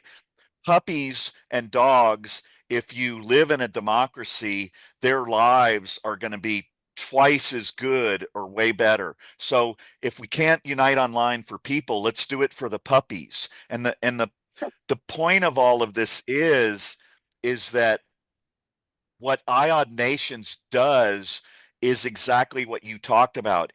Each entity, each group, each online democratic nation, they get to create their whole economy and their own constitution and their own Bill of Rights. And so all of those things that you were talking about, that's what we're here to do. And we would love it if you would come in and work with us from that perspective, that you've now found this place where we're actually putting into place what you're talking about, and we're going to make it happen, and you could be a part of that. And does that make sense to you? Well, absolutely. I don't even know exactly how I found out about IOD, but we need localized movements and global movements all working together, at least in harmony. And when you have guiding principles like Buckminster Fuller's to work with, then you can do that much more easily. And because you're on the same page, I mean, that's exactly where I'm coming from. I mean, my whole thing is Bucky's quote about, and I put it in the chat, how do we make the world work for 100% of humanity in the shortest possible time through spontaneous cooperation without ecological offense or the disadvantage of anyone? That was his overall challenge to us, and that's the challenge I'm trying to meet. My daughter and I So are I'm going to finishing ask, this book. We Hang want to on, get our Joel. YouTube I'm gonna- channel started. Wait, Yeah, Joel, go no, ahead. don't. Joel, please don't. Hang on. I'm sorry to cut you off, but I've tried to cut Joel off. Joel, don't take it personally, because Dr. Jessenel has had his hand up for quite a long time, and I really want to hear from him. So Joel, Okay. hold that thought, write it down, and I love you. And Dr. Jessenel, could you please unmute yourself and go ahead? A couple things. Somebody asked me for email addresses to Victoria's Secrets. Yeah, Did they that's get that? Yes. So we All right. have it on our Substack. If you go to our and we're not ready to do it yet, so just go and look at it. Don't do it yet because we're going to coordinate it, All I right? did was send the email addresses that I found and phone numbers. Oh, you can send them. Where should he send them? no, we have them. Oh, You got those? Yeah, got we those? already got them. And if you have Alright. collected some new emails, you can send it to Iod Nation's Substack inbox. All right. Yeah, And then can you take a look at what we have, if you would, and then if you have something different, please do send it to us. all right. And it's where on the IOD website? Yeah, on our Substack. inbox. Two people talking. I didn't get either one. Sorry. It's where? Dr. Jessenel, send it to Substack inbox. All right. And then secondly, what was the agenda for this Saturday at the Suffragette Saturday? Do we need anything for that? What we decided we were going to do is each one of us was going to find a number of influencers, such number as to be determined by you, right? That we all show up tomorrow with a list of influencers and the times of their shows, right? So we can flood their chats, their live chats, and tell them, come to IOD Nations. Come to IOD Nations. We love you. We love what you're doing. We love what you're saying. Come to IOD Nations. Do it with us. Of course, there would have to be relevant to what we're trying to do, right? We can't just grab anybody, right? Well, what I've done, and I think the reason why Jackie is here, I suspect, I don't know, unless one of you was highly intentional in targeting her. You might be here. I'm sorry, go ahead. I didn't say anything. I was waiting. Okay. She might be here because what I did is I just followed Substacks last night. I went to all the Substacks that I follow. I went into the comments. If there was an author who I liked what they were doing, I liked what they were putting out, I went to see who she was referencing and who she was connecting to. And I just dropped into their comments whenever I could and said, I really like what you're doing. And here, I'll tell you exactly what it was. I just dropped into their comments and this is what I said. I said, I started with, I said some sentence like, I hear you, or I really love the point you made about this, or I'm also on fire about this. And then I said, if you feel like you need to do something or your head will explode, if you're into it, come check out iodnations.org. We have a plan, we are doing it, and it is happening.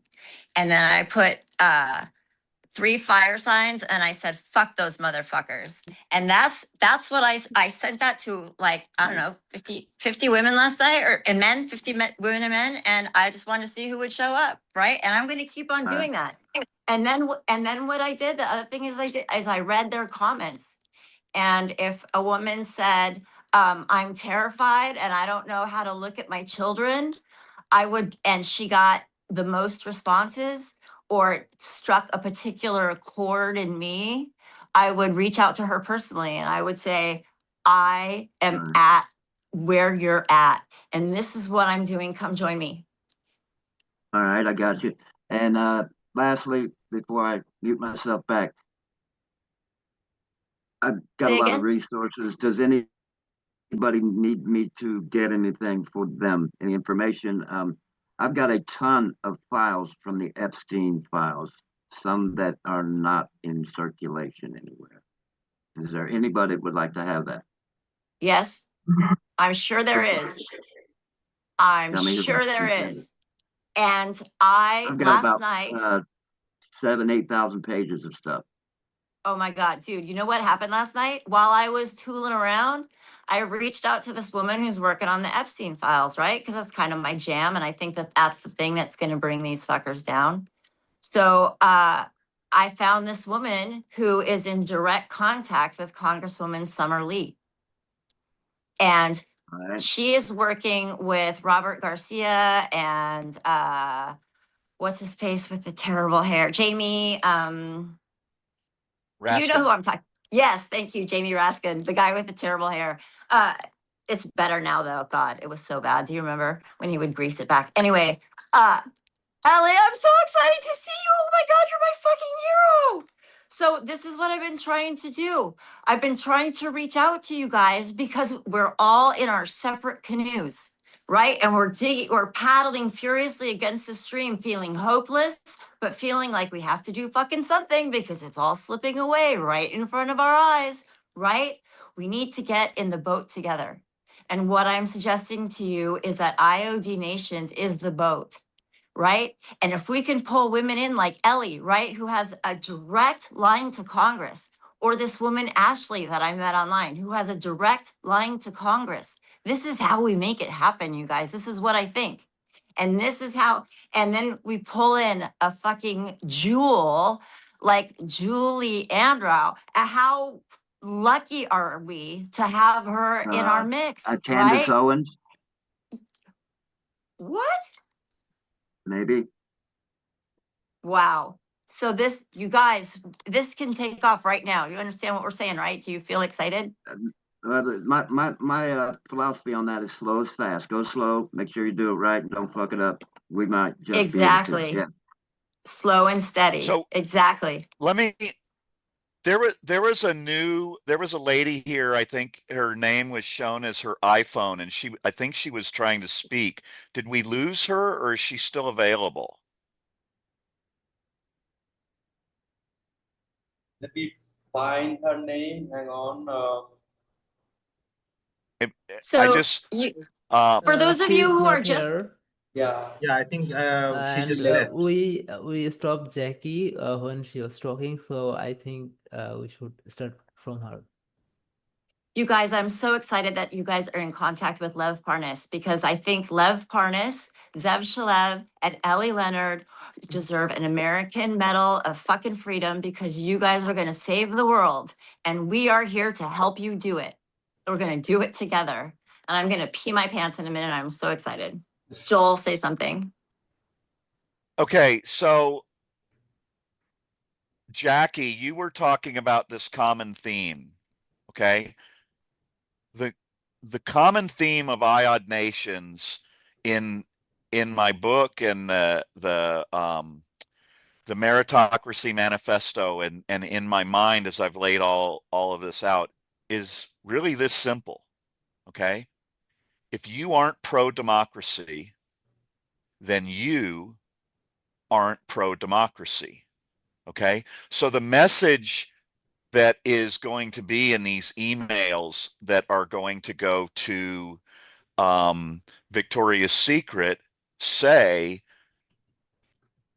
we are demanding or asking, or however Rebecca works all this out and everything, that you make a public statement that you stand in support of the survivors, and that as a company and all of your companies, okay, you are officially, as a company and a corporation, calling for the release of the files. Now, if they get 10 emails, okay, may not have any effect. I've emailed a lot of people individually on stuff and it doesn't have an effect. But if they get 100 emails, right, they might start to go, wait a minute, what the fuck is happening here?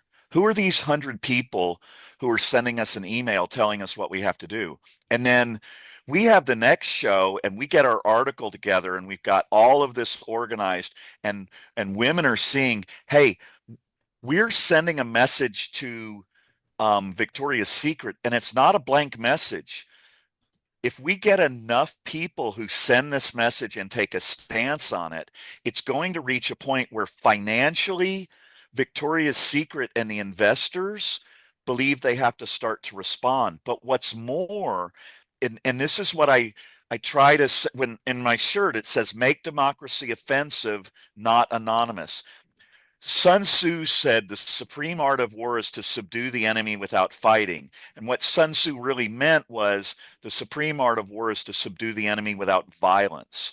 But you can fight with emails. So we talked about if it's 100 or 1,000, but now imagine if 100,000 women and others are united online. And now when you're signing up for this email campaign, you're picking an hour or a half an hour during the day. And Rebecca and Ashfaq have worked out a whole schedule that you can sign up into the portal online for. And so now every fucking hour or half an hour during the 10-hour work hours of the day, we've got all their, or a bunch of their corporate emails, and all of a sudden they're getting pounded by emails to the point they can't even use their email system, because all these women are sending emails that are saying, we need you to take a public stance. We need you to stand up and make a press release. We need you to call for this. And not only do they have the issues that affect them from a business, if all of these people aren't going to do business with them, now they can't even run their damn business because their emails, they've got these thousands and hundreds of thousands of emails that are coming in. And the secret is, now you've made democracy offensive. Now, instead of us being in an online group where we're trying to figure out how to defend things, right?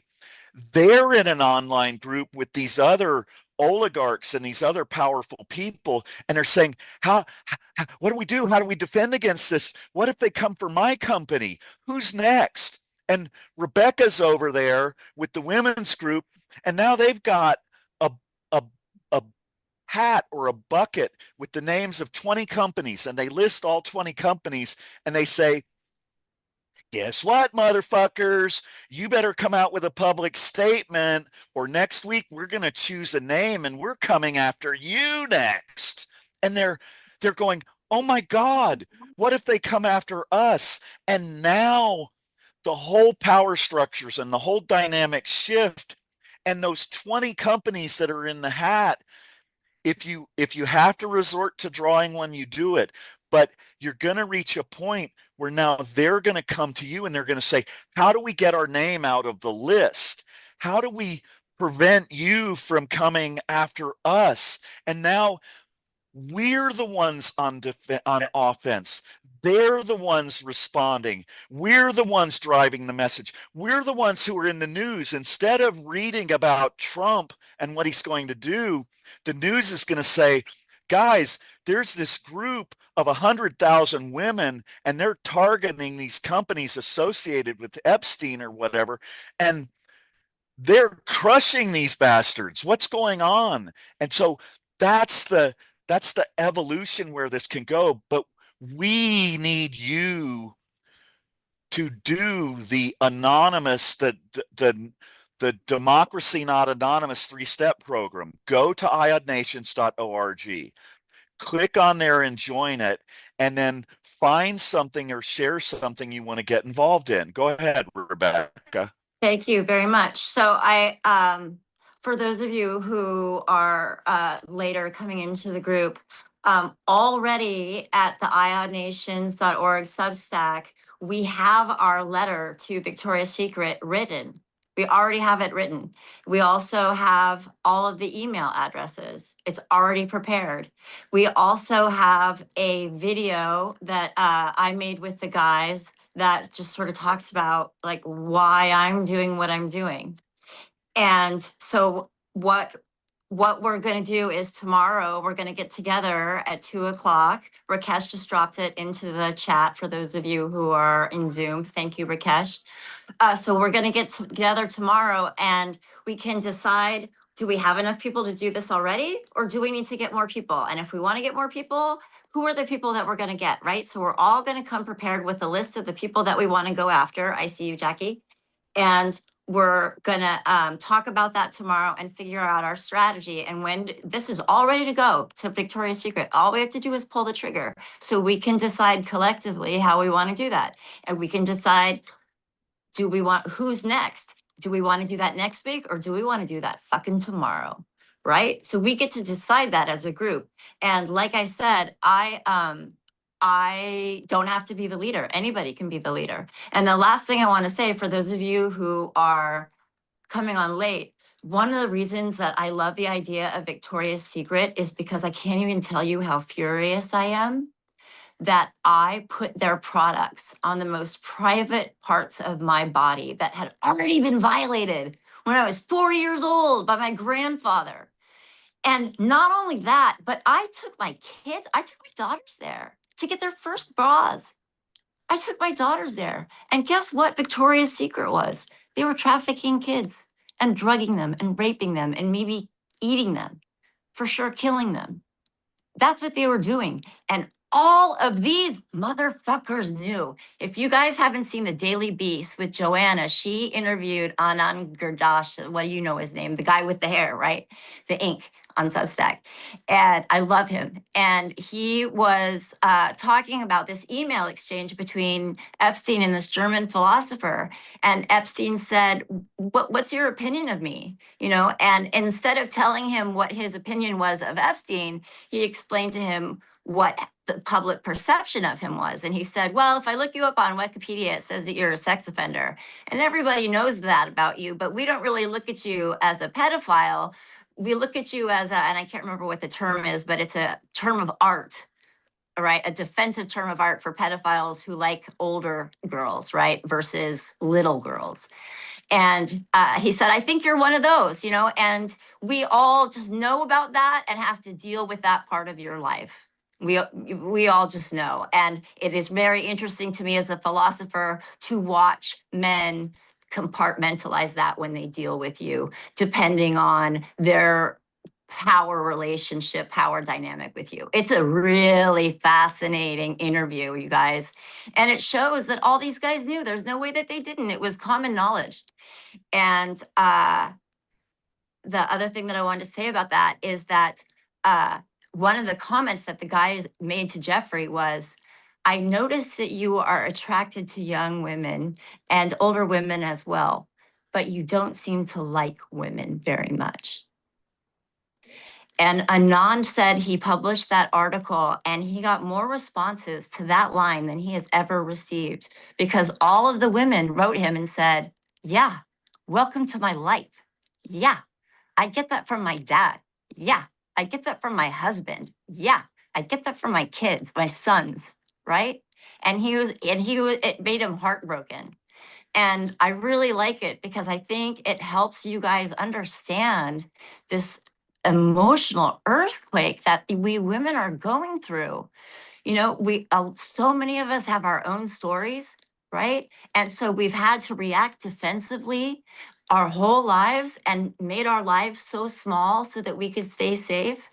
And we knew that it sucked, right? We knew that we had to be small at work, that we couldn't be too big at work, that we couldn't shine at work, because what if we offended some man who got hired at the same time, right? We've all had those experiences. And now we find out as our democracy falls apart that it was all on purpose and they were stealing from us and eating us one time. Like, what the hell? So that's the trauma we're going through. It's like we knew it was bad, but it's so much worse. Thank you, Joel. Before Jackie, I want to say something. I want to address something from a legal standpoint. Okay, we are not saying, and Rebecca, I need to ask you to be careful with this. We can't say that we know what Victoria's Secret was doing. What we can say, or we need to find a way that says there seem to be links, or a lot of people consider that Victoria's Secret and the ownership are directly correlated to this. or there are something along those lines. So we just have to be really clear. I don't want you personally to be liable, and I Right. don't want us to be liable. So we have to be Okay. really careful about how we express that. I have a quick question and then I'm going to turn it over to Jackie. So Okay. I know that some of the things that I've said are proven in the documents because I follow Lev and Ellie. So do I have to be careful because it hasn't been proven in court? Because I know that the things that I say have documentation. I'll say this. I know that on Midas, I've seen a change in the way that they speak. And I forget which one of the brothers it is who's the lead. But if you watch them now, he is very, very Sorry, Joel, you're careful to talking set about Ben. Ben on Yeah. YouTube. Ben. Okay. He's the And he will lawyer. He's always, saying under protected speech, the First Amendment. He says that all the time now. That's what you're Yeah. talking and he about. always says, I'm telling you what my opinion is. Opinion is This Yeah. is my per the First personal Amendment. opinion. And so he's keeping it in that realm so that the Midas group and himself cannot be sued or cannot be attacked legally. And it's very, very important that we maintain that, because I don't have the resources that Midas has. Okay. Sure. And so we just need to be cognizant of this and be careful. So thank you, Gwen. So let me just say, and on that Yep. note, let me stipulate that that was First Amendment protected speech. It was only my opinion, and obviously no charges have been proven, and these guys are all innocent until then. Thank you, Jackie. Yes. Okay, so systems. A system that could really work for this group would be to have talking points containing phrases people can get very familiar with, so they roll off your tongue when you're in the middle of giving your opinion about something, so that you can stay out of legal hot water. And Joel, you must be an attorney, are you? No. No. Okay, No, so not the at minute we all. get an attorney in here, one of their roles might be to help draft what those phrases are. When you're learning a new language, which, you know, the law is, and political activism is a language as well. When you're learning a new language, you want to learn, I have taught languages. When you're learning a new language, you want to learn certain phrases so that they are kind of part of your automatic repertoire. You're part of your automatic Yep. speaking behavior, and that will help keep you out of trouble. Great advice. I want to add, thank you. I want to add a couple of things to what Rebecca said. Not only is Victoria's Secret possibly, allegedly, responsible for shaping women and girls' views of themselves, their bodies, and being objects for men, but there is documentation around the owners, I forget who owned it, Limited Too, and these big major fashion brands that were specifically targeting making preteen and young teen girls sexual objects, while dancing that line between innocence and attraction, and shaping how fashion shapes the girls' view of themselves. Identity. Yeah. Yeah, exactly. So the thing is that this stuff is everywhere embedded in our culture. And part of it is becoming conscious of what the culture is and how it's being used to manipulate and control and promulgate the kind of culture that benefits certain groups and is at the detriment of others. And so one of the things that we can do is pay attention when you find that someone's got a message. There's an agenda behind almost any commercial enterprise. And some of that agenda isn't just to make money. Some of that agenda is to create a different marketplace, in this case of girls and their bodies, to be available for powerful men. and noticing what that is, and even if you are just looking at yourself and how you experienced, and I'm talking to the women here, but this can apply to men in you who are here in your own situations too. How were you shaped by what was going on outside of yourself, but influenced you? My daughter and I've been. My daughter's 34. She might be on the Zoom tomorrow. She's here in the background, but I have my headset on because the speaker sucks. I can't really hear very well out of it, so I have to wear my headset. But in any case, we've been talking a lot about feminism, and we've been talking a lot about patriarchy. We've been talking a lot about cultural influences, about how we get shaped into certain ways of being and accepting that that's just the way it is. And it happens on such a subconscious level that most people are not even aware of how their identity is tied up in the values that have been kind of inherited, forced on us. And so my challenge to you all is to look at yourself. Where you feel uncomfortable? Where do you feel conflicted? Because those are clues as to where your sovereignty has been violated. Your inner being doesn't like it. And yet we've been trained, especially women, to go along with what we've been handed to stay safe. It's not a failing. It's that's what we've had to do to fit in and survive. Because if we don't fit in, then shunning, being ostracized, being abandoned, it's one of the deepest human fears that we have. And that's been used against us. So be gentle with the people who are out there in MAGA land. They are just as much a victim of this as we are, or as we feel. Only they're coming at it from a different angle. That's all. They're seeing the same thing, but from the other side of the mountain. So part of it is healing the trauma that has happened culturally to nearly everybody been affected, at least to some degree. So just be patient with yourself, be kind to yourself, and then extend the same kindness to others, because that kindness is what ultimately breaks down the barrier faster than anything, faster than just being pissed off. Okay. Absolutely. So- And Joel, I need to go to AC, and then I think we should wrap it up because we've been going for a long time. So I'm going to keep it really brief. But I just wanted to say I was a women's studies major, and so it's so funny how we're all connecting in all these different ways. And one of the things that has been so amazing about working with this group here is that Joel and I have been experiencing exactly that kind of healing that you're talking about, because we've been getting to know each other, right? And I'm telling him my story, and he's realized what I've gone through and what life has been like for me as a woman. Like he's been going, oh my God, I had no idea. And so as we've been doing this process of democratically pursuing democracy and freedom, we are already engaged in the process of healing.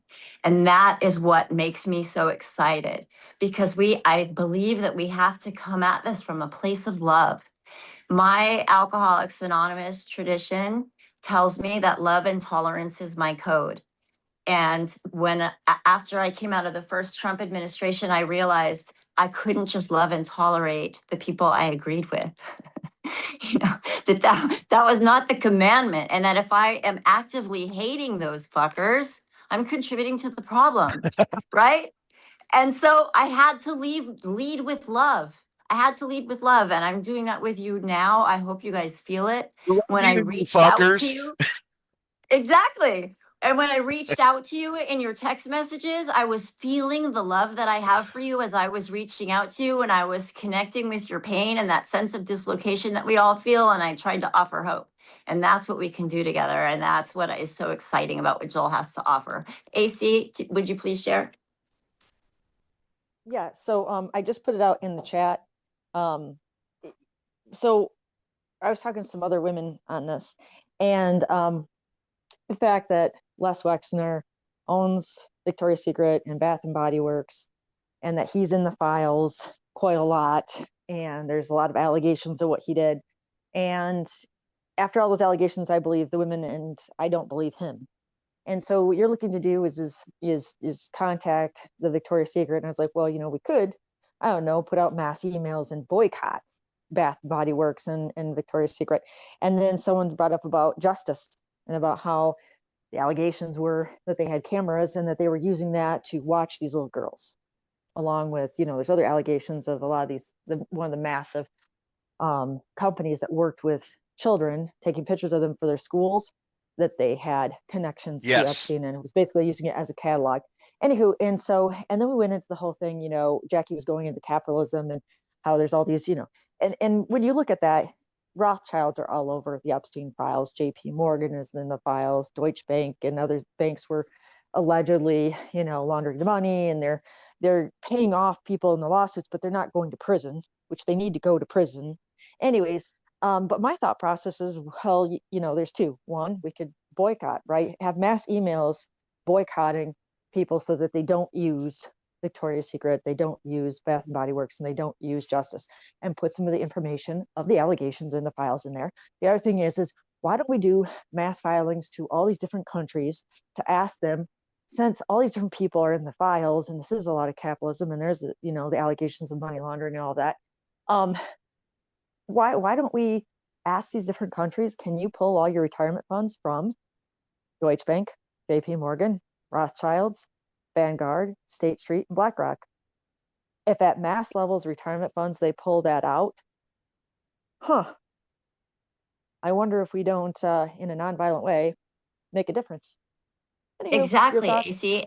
Exactly. And so we're going to meet tomorrow at 2:00 Eastern, which for those of you who struggle with math is 11:00 Pacific. Guinevere, you're going to have to figure it out yourself. You're in Australia. I have no clue.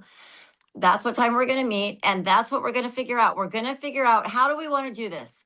What number do we feel is a tipping point that we're ready to go forward, right? And start targeting them, that we have the sufficient mass, the tonnage of emails to be impactful, right? And then we say, all right, we already have the Victoria's Secret. It's in the chamber, so to speak, right? The gun's loaded. So we can shoot that whenever we're ready to have the numbers. And then we go, okay, now we're going to write the banks. Who is going to make that video? Who is going to write that email? Okay, great. Who is going to get the emails? And the guys will do that. Don't worry, or unless that's your jam, and then go for it. Go find the emails. You can do that. And then we figure out who's going to do what, right? And then we decide, okay, this is what we're going to do. We all have this assignment. We're holding each other accountable. This is when we're meeting next to report on our progress. Right? Does that make sense? So let me cut in. Yes. Yeah. So I want to cut in here because we are evolving and we're starting to grow, and we're a democracy, right? So what we're asking people to do is unite online democratically. And what Ashfaq has created, and I see his hands up, so we're going to talk to him next. We have this portal now, the one we're asking you to go register with, okay?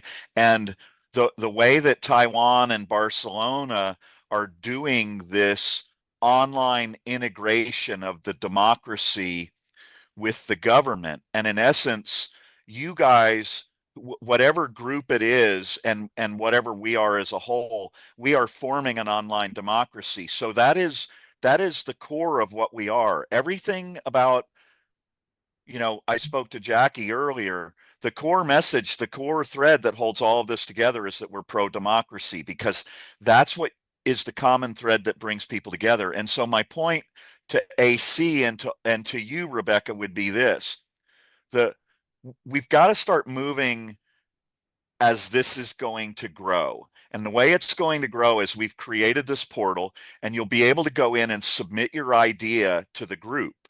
And what it would force AC to do is start with some priorities, right? We have to start with something that's manageable and get it working. So you pick a couple of the things that you want to put forth that you would like, whether it's the women's group or it's the overall group or whoever it is, to consider. And Rebecca's there, and she's going to be coordinating these different email campaigns and who's going to help write them. And Dr. Jesnel, this is this kind of volunteerism. This is a man who stepped up and he said, look, I'm a fixer. I solve problems.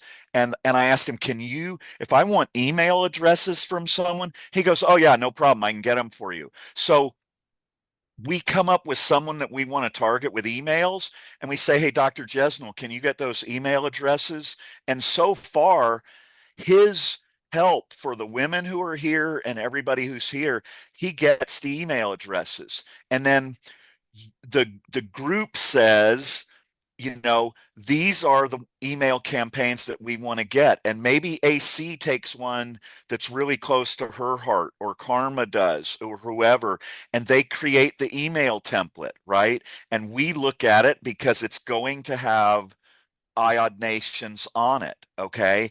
And we make sure that it's in line with what IOD Nations wants. We have to protect the brand.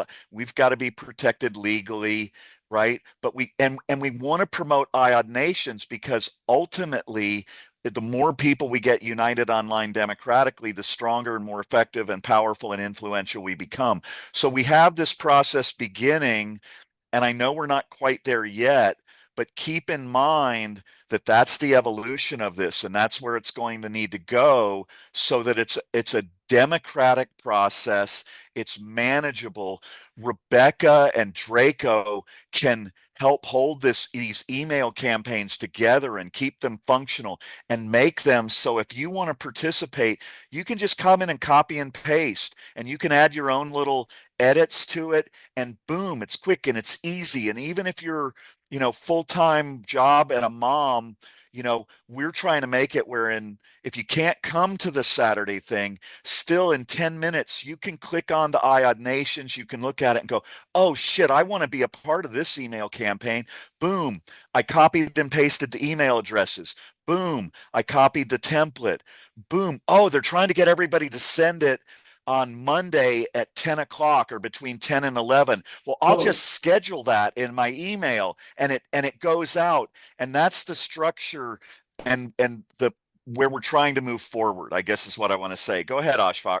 Yeah, I just, I'm surprised that Jackie, posted a message here about Maslow's hierarchy needs to be updated. No way. Yeah. Wait, say that again.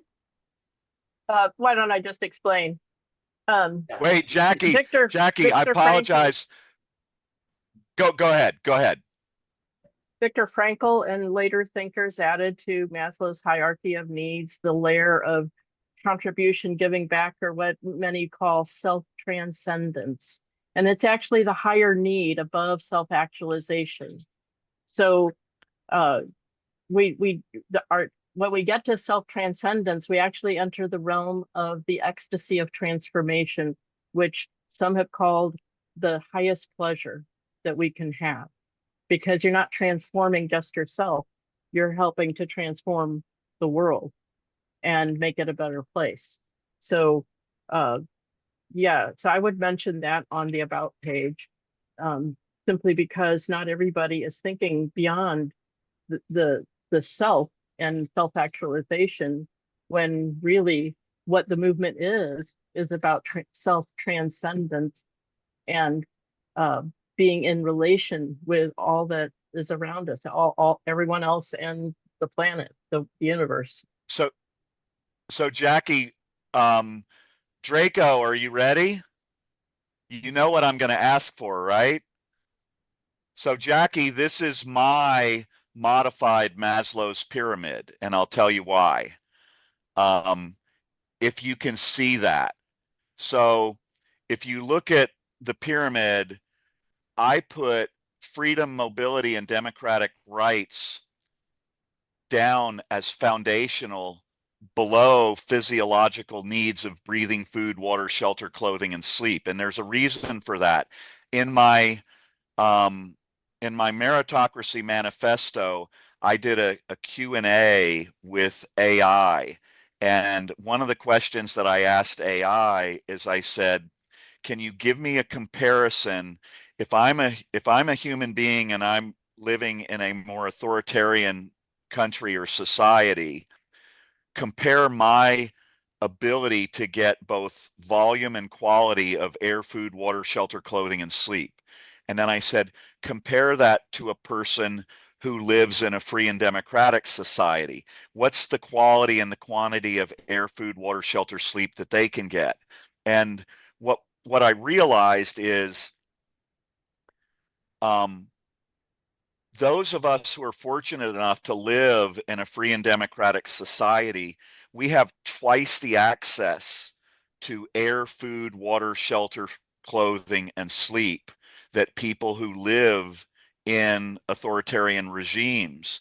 And I made the conclusion, and I provide this as more of a theory than a theorem, but I actually had a PhD in psychology who said she had never thought of it this way. And I said, if freedom, mobility, and democracy double the amount of people who live and their quality of life because of the air, food, water, shelter, and clothing and sleep that they get, doesn't that make it foundational to Maslow's pyramid? And you could debate whether it should be below it or whatever, but the bottom line is that it has a very, very direct effect, and that air, food, water, shelter, and clothing directly affects everything above it. You know, it's like whether your kid goes to school, if they have a meal in their stomach when they're in class, their performance in school is like double what it is the kids who don't have any food. And so again, this is, and I wanted to add this to what you were talking about, the kindness and the love and all of this that brings you together. Look, I believe in all of that, okay? And I'm going to give you a but, okay? These powerful entities are not going to give up their power and influence just because we're kind and nice, okay? There's a great quote about that I don't remember. And so you have to be offensive and not anonymous. And so you can do that with love, right? You can say to Victoria's Secret, if you guys want to turn around what you're doing and your company has changed, or your board of directors wants to choose a new direction, we're here to talk to you about that and whatever. But listen, you bastards, if you're not going to work with us, if you're not pro freedom and democracy, then you aren't pro freedom, democracy, and women. And we're coming after you. And we're not just going to do it with love and kindness. And we're going to do it assertively, and we're going to be aggressive, and we are going to force you to capitulate. And so there's another part that you haven't seen, and I'm going to wind this down, Janet, because it has been a while. So let me ask you a question. Do you access the internet, Janet? Oh, you're asking Janet. Janet or Jackie? Jackie. Janet? Jackie, I'm Jackie. sorry, Jackie. Do you access the internet? I do. And there's only one thing that I would say about all of that, too, actually. But the pyramid where you've got the base is inserting the individual in society. Maslow's hierarchy of needs was dealing with the individual. And so there's a conflation here between the individual and the social, which is why the base, it should be the environment that all this happens in, right? And the individual is still individually having those needs. And the individual still has the need from the bottom to the top, including the extra layer now that I'm talking about contribution and giving back, or self-transcendence. But you're absolutely right. When you embed it in culture, when you embed it in society, the democracy does have a prospering effect on the entire hierarchy of needs. And without it, you're impoverished. Okay. So I do 100% agree with that. But I think we have to look at what level are you talking about? And then you can take the base that you have there now of democracy and say, well, if you fit this into the fractal that is society and culture, you have to have that environment of democracy in order to thrive.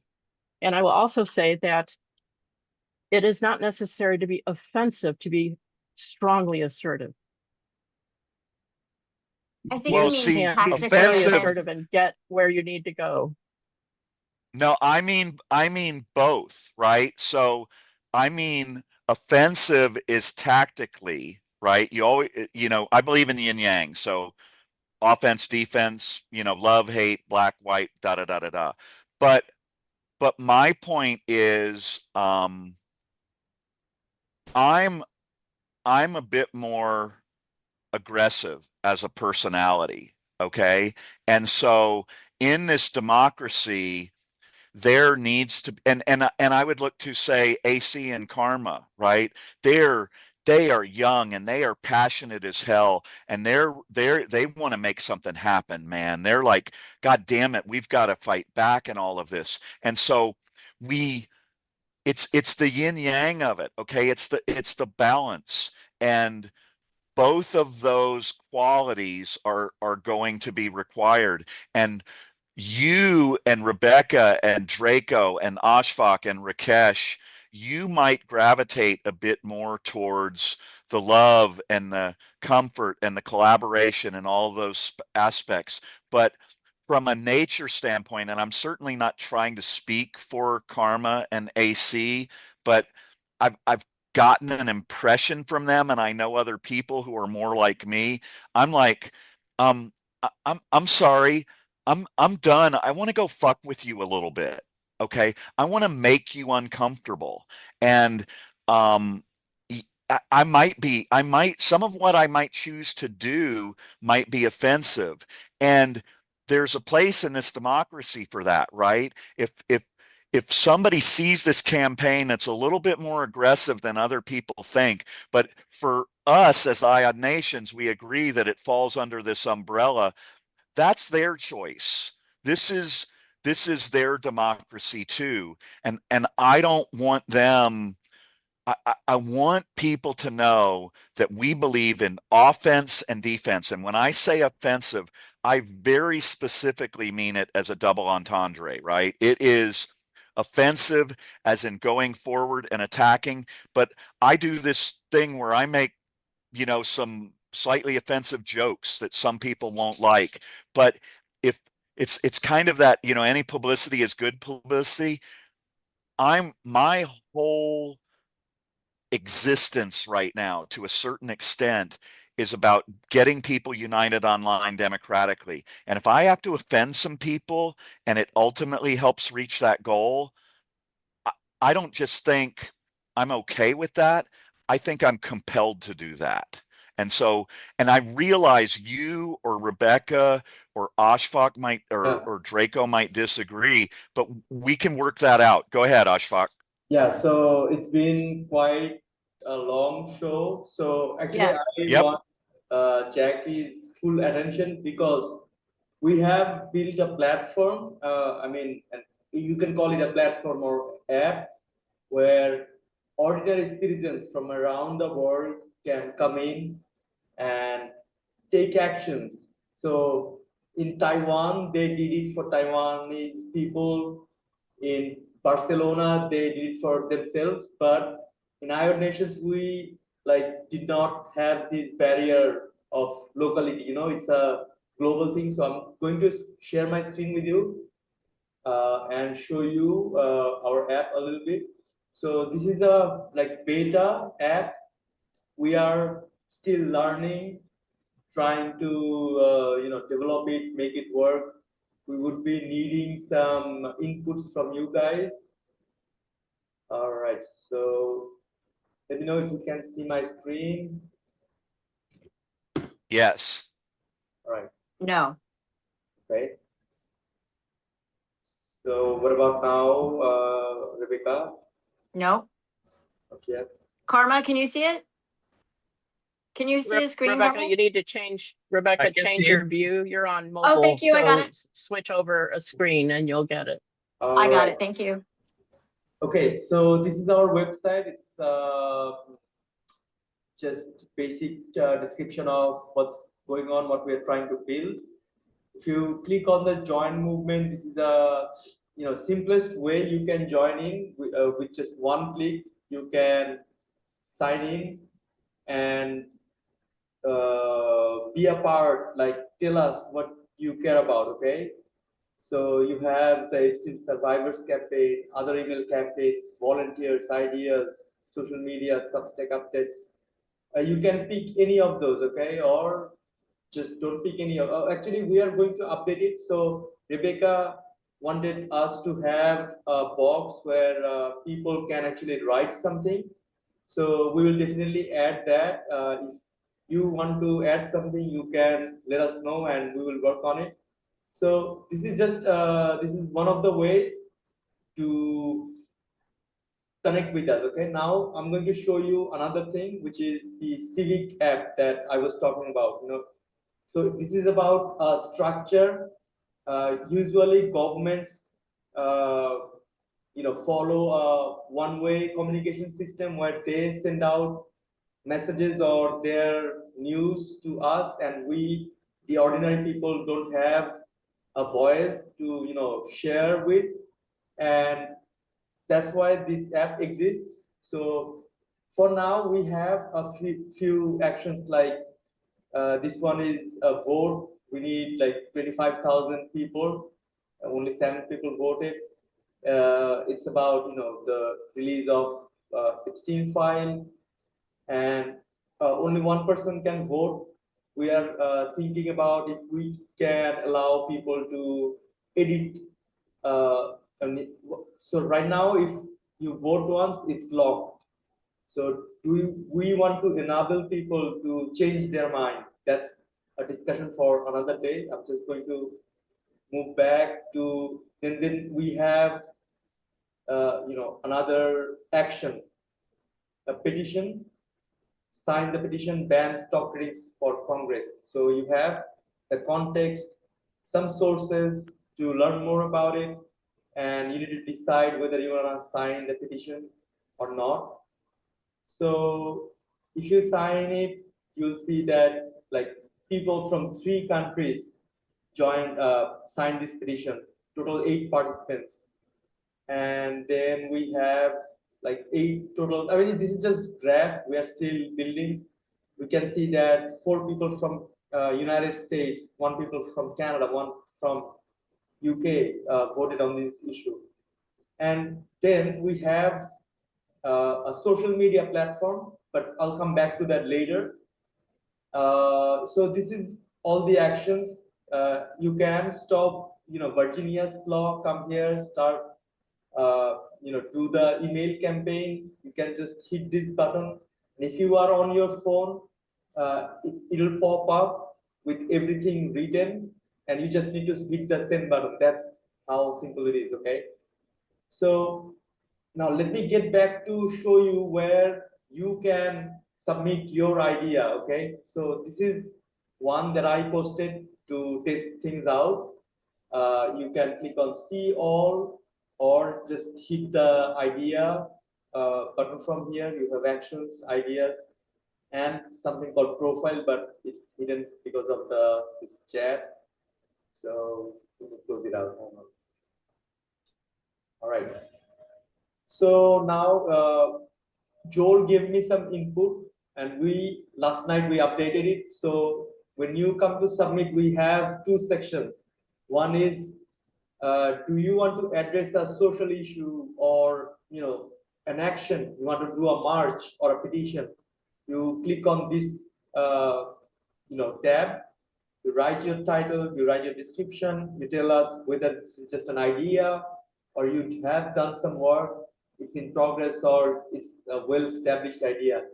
And you also need to refer 5 of your friends so that we know you are really dedicated and you want to like share your idea to all the people you know. So at least being 5 people you know. And then we also included AI to moderate the ideas that we receive, and it filters out who come here with bad faith or trying to spam us, AI will just disregard, reject those ideas, and it will also, the good ideas will bring the good ideas up. So we don't need to actually put much attention here, but we do need somebody to look at the overall, like how it's going and stuff. So that's it. That's one of the ideas as I shared. You can upvote it. I think we should also include a downvote option so that you can change your opinion anytime you want. And then you have your profile. You can see how many actions you have taken, how many ideas you have shared, and how many times you have shared this app with your friends and family. And then we build something for people who don't want to use Facebook. Okay, we have something that is called Ion Nations Social. Maybe we need to shorten the name a little bit to make it sound good, but you can come in here. You can write a Facebook a status, upload your photo, slideshow, quotation, GIF, video, whatever. I mean audio. You can do lots of stuff. Choose your privacy. You can see a few people are joining, posting a few things. So this is one of the things you can consider joining in. Okay, so somebody from Calgary joined in here, and I'm loving it. So it's slowly going out, and you can see here the text is not visible. That's my bad. Actually, I am alone. I have to do all of it alone. I don't have anybody to help me out. So I'll fix it, but we need your help. We need your support to build this new system that is powered by the people. I mean, it's created, so built by the people for the people. Okay. So Jackie, you were talking about the systems and stuff. That is why I wanted to show you that we are not just discussing, we are also building stuff. We need your input to make it democratic. This platforms doesn't have any value. Okay, Facebook doesn't have any value if you stop using it. Okay, if nobody goes into Facebook for one day, it'll crash. Like, they won't know what to do because so many people are moving to another platform. So we are the power. That's what Joel is trying to say with all his books and stuff. If we can understand, like as an individual, as an united group of people, we can accomplish a lot of stuff that we are not realizing right now. So that's my presentation. I'm going to stop it right here, right there. So what do you think about it, Jackie? Fantastic. I'm really pleased that you're doing that. Are you the developer for the Yes, I am the developer. Online presence?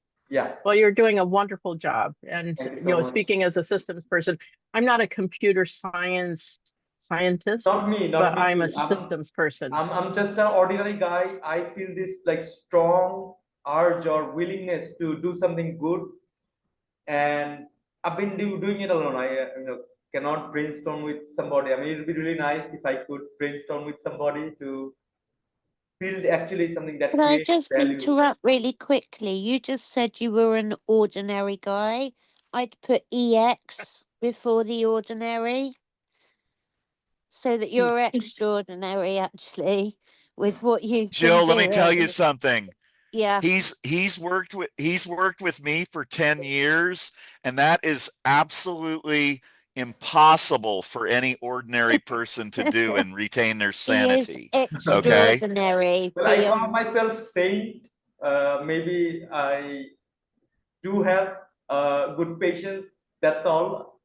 So let's move from this meeting and Okay, I'm gonna button this up. So I'm gonna do it this way because there's one thing I want to close out with Jackie. So I asked Jackie, you guys will know this, and I just left a note. Draco, can you share the link to my amazing artistic video where I draw planet Earth, so Jackie can see that and get the visual to what I'm about to say. So Jackie, I asked you a question earlier. I said, do you access the internet? And if you watch the video that we're going to give, I'm going to contend to you kind of like, is the glass half full or half empty? You do not access the internet. And so the point, we were trying to get a visual ready for today. You'll see it in that video. I did it in this really horrific drawing. But basically, what I say is think of planet Earth as a globe, and then think of the way we've evolved it now is it has two atmospheres around it. Okay. And those two atmospheres, they're not like the rings of Saturn, like they're like a complete atmosphere, and it's the virtual world, and they surround our planet. Now, the outer atmosphere, the outer virtual world, is where all these platforms reside. That's the Facebook, the Twitter, the Amazon, whatever, whatever these dirty bastards are doing with their propaganda and the entities that they're creating, and the big corporations and the Black Rocks and those bastards are in the outer atmosphere, and they're dominating the internet right now. Okay.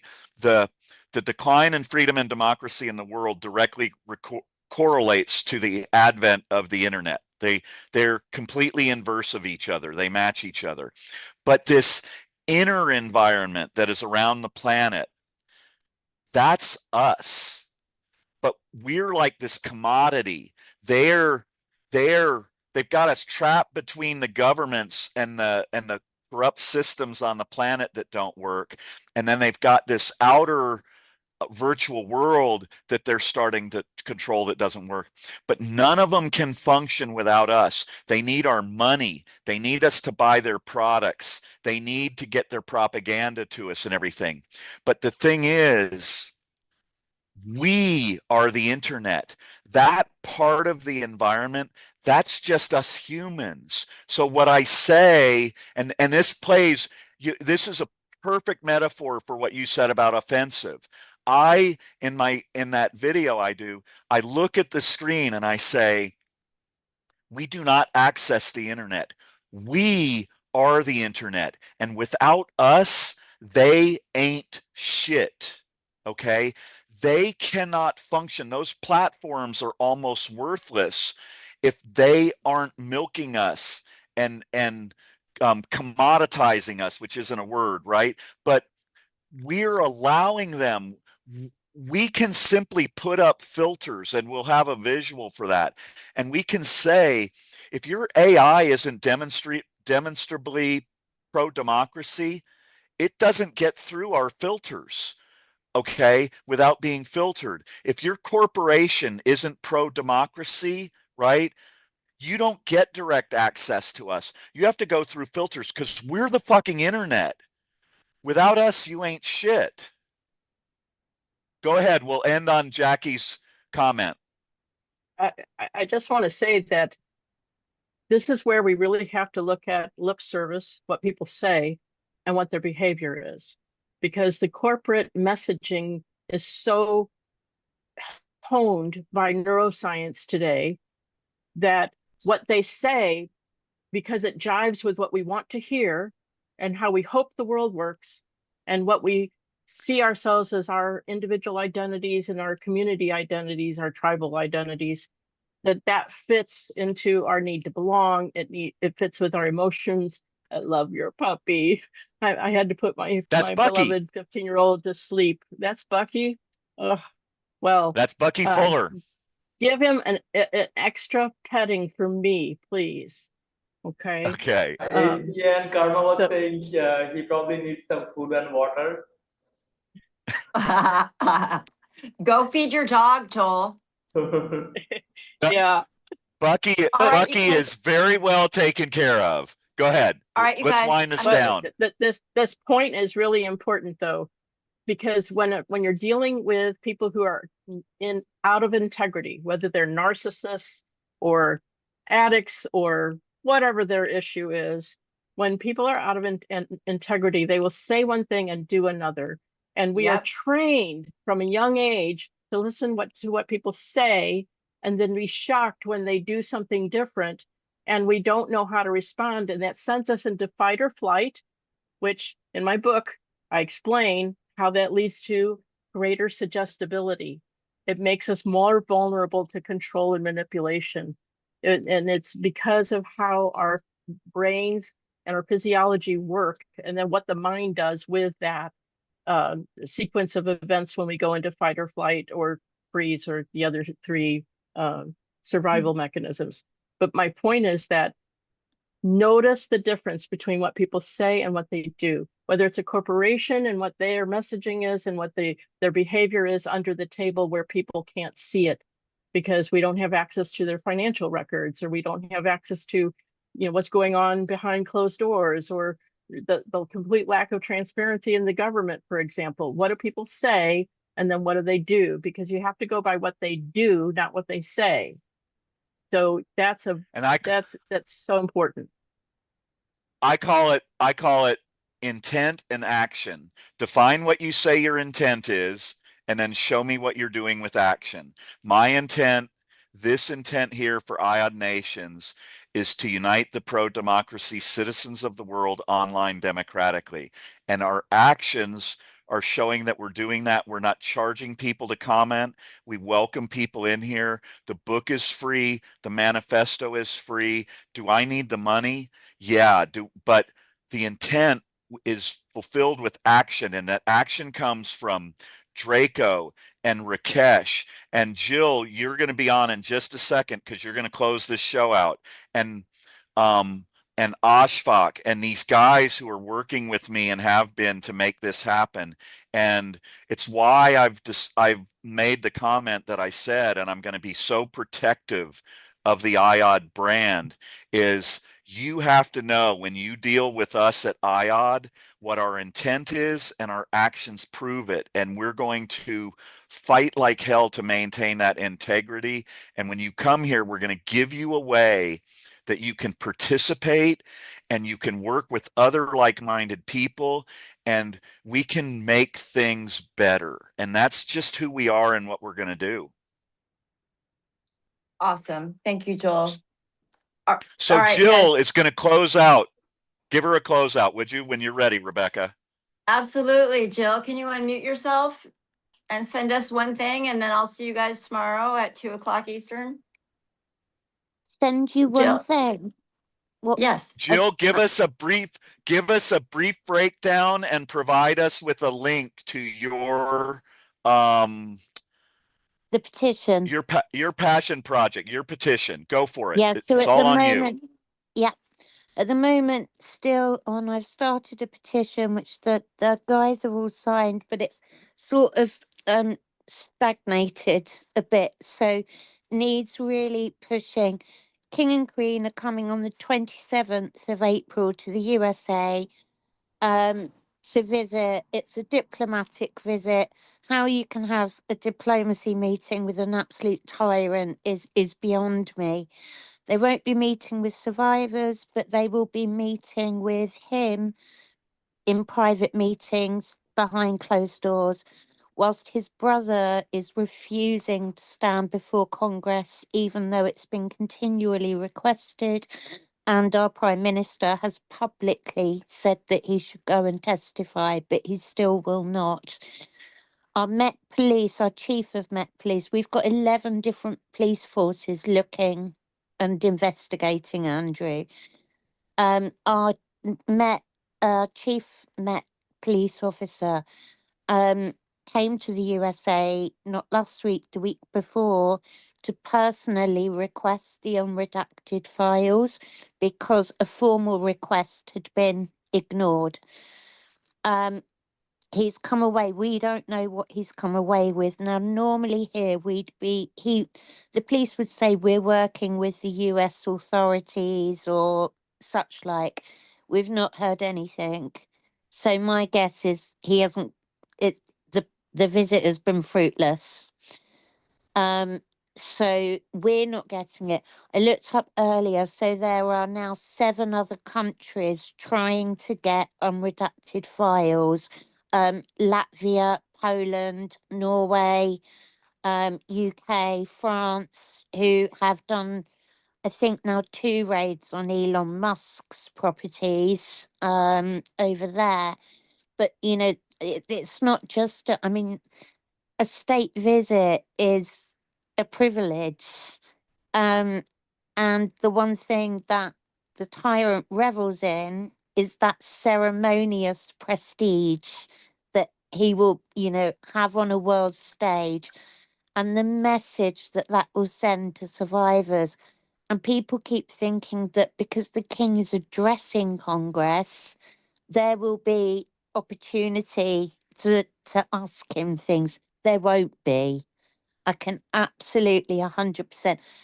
And part of me is a little bit, my gut is rolling. I think Melania came out yesterday for a number of reasons. I think one of them is because she's mentioned Congress and the king is going to address Congress. And it's effectively saying, oh, you know, well, there is something now happening with Congress, etc. So it just makes it a nice, smooth pathway. And it's power protecting power. And it can't go, it's just so wrong. And these things are sort of happening underneath that in all the world chaos are being slipped by, but actually the magnitude of what that visit signifies when the king and queen actually are potential witnesses where Andrew is concerned, because he had parties at Buckingham Palace and potentially they're looking at Balmoral Castle as well up in Scotland. So, and they can't find flight logs for Balmoral for private jets. Normally they're kept for way over 6 years, but suddenly this time they haven't been. So, So Jill, I'm sorry to interrupt, but yeah, no, can I need we it going. do you have a link to your Yeah. petition? Yeah. Can you put it in the comments so people can go there and sign it? Or did you already? No, I've sent it to a couple of people, but I can drop it in. So I'm only in on this panel group. Is that everybody or? Yes. You can put it on Zoom and I will share my screen and also drop that link on our Substack chat so that everybody can have it. We will also Okay. When we like this will be a recorded there will be a recorded copy and we will write some articles, so we will definitely Yeah, put the link in thanks. there as well. I was I going to actually ask did you on my that. last article, so I'll do it again, don't worry about it. All right, so got the I link. just Okay, sent so it. You got it. there's the link. So I'm gonna cut this off, but I'm gonna say to everybody who's here, Rebecca, are you gonna join me and go send a message in Heather Cox Richardson's live feed? Well, see, this is what we're just discussing. I'm glad you brought that up. So we need to decide. We can take a vote. Yeah. However you guys want to do it. We also want to do a post-mortem to discuss how the meeting went and if our changes were effective or if we need to make further changes, etc. So we wanted to do a post-mortem. Here's the question. Do you guys want to stay here for post-mortem, or should we all leave as a group and go over to Heather Cox Richardson? Right? And Actually, then we all need to hang up from here to end the live show, and then if we want to do a post-mortem or whatever, we can actually do a messenger call. And I mean, like we will lose Karma, Dr. Jesnil, Jill, Trajectory, and Jackie. Wait. Everybody. Let's Ashfaq, let's change that. Instead of saying we will lose them, let's say, is there a way that we can retain them if they want to come join us? So what I would say is, can we create a new Zoom link before we close this one out? Can we put it into the feed, and anybody who wants to join us, we will have a really brief post-mortem, and we will create a consistent or personal message that we want to share with Heather Cox Richardson, and we will go into this next Zoom link, and we will be crisp and concise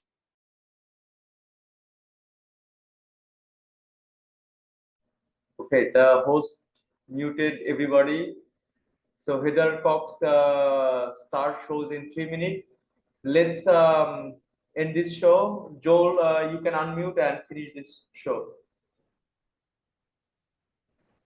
Okay, so are you or Draco creating a Zoom link where we can tell people they can go to join us to reach out to Heather Cox Richardson? Yeah. So Draco, are we working on it? Okay, I want to also share our IOD Women's Nation Zoom group where every woman can join and Okay. work Can in. we do a call like this in there? Yeah, we all Alright, can do that. drop the link in the Zoom chat and also in the Substack chat so that everybody can join. Okay, all right. So very specifically, what do people need to do to join us in this next chat? We're going to have a Zoom link. Is that correct? Yes, we will have a Zoom link. We will be dropping here in the Zoom chat. We will also drop it in the Substack chat. So anybody wants to join in from Substack, they can do it. Okay. So yeah, are we good with Jill? Are we doing it immediately, Ashfaq? No, I think we need to give it 15 minutes. Yeah, 10 minutes break because we've been sitting here for quite long. We need to stretch out and use the washroom and stuff, you know. Let's take a short break. Are you joining Zoom or okay? So Jackie, actually, we will be doing a short Zoom meeting, but we will try to, you know, strategize like what we are going to do on the Heather Cox Richards about it that show, and we need to like figure out what we are going to do in there, or just going to listen to it, or are we going to convey any message in there? So All right, do it quickly because her shows aren't that long, okay? Yeah. So let's I think let's close it up, wrap it up. What do you think, Joel? Yeah, just everybody can go to the IOD Women Nation work group link. If you click on that, we'll be there in about 10 minutes or so, and we're going to work through this quickly so we can get in there.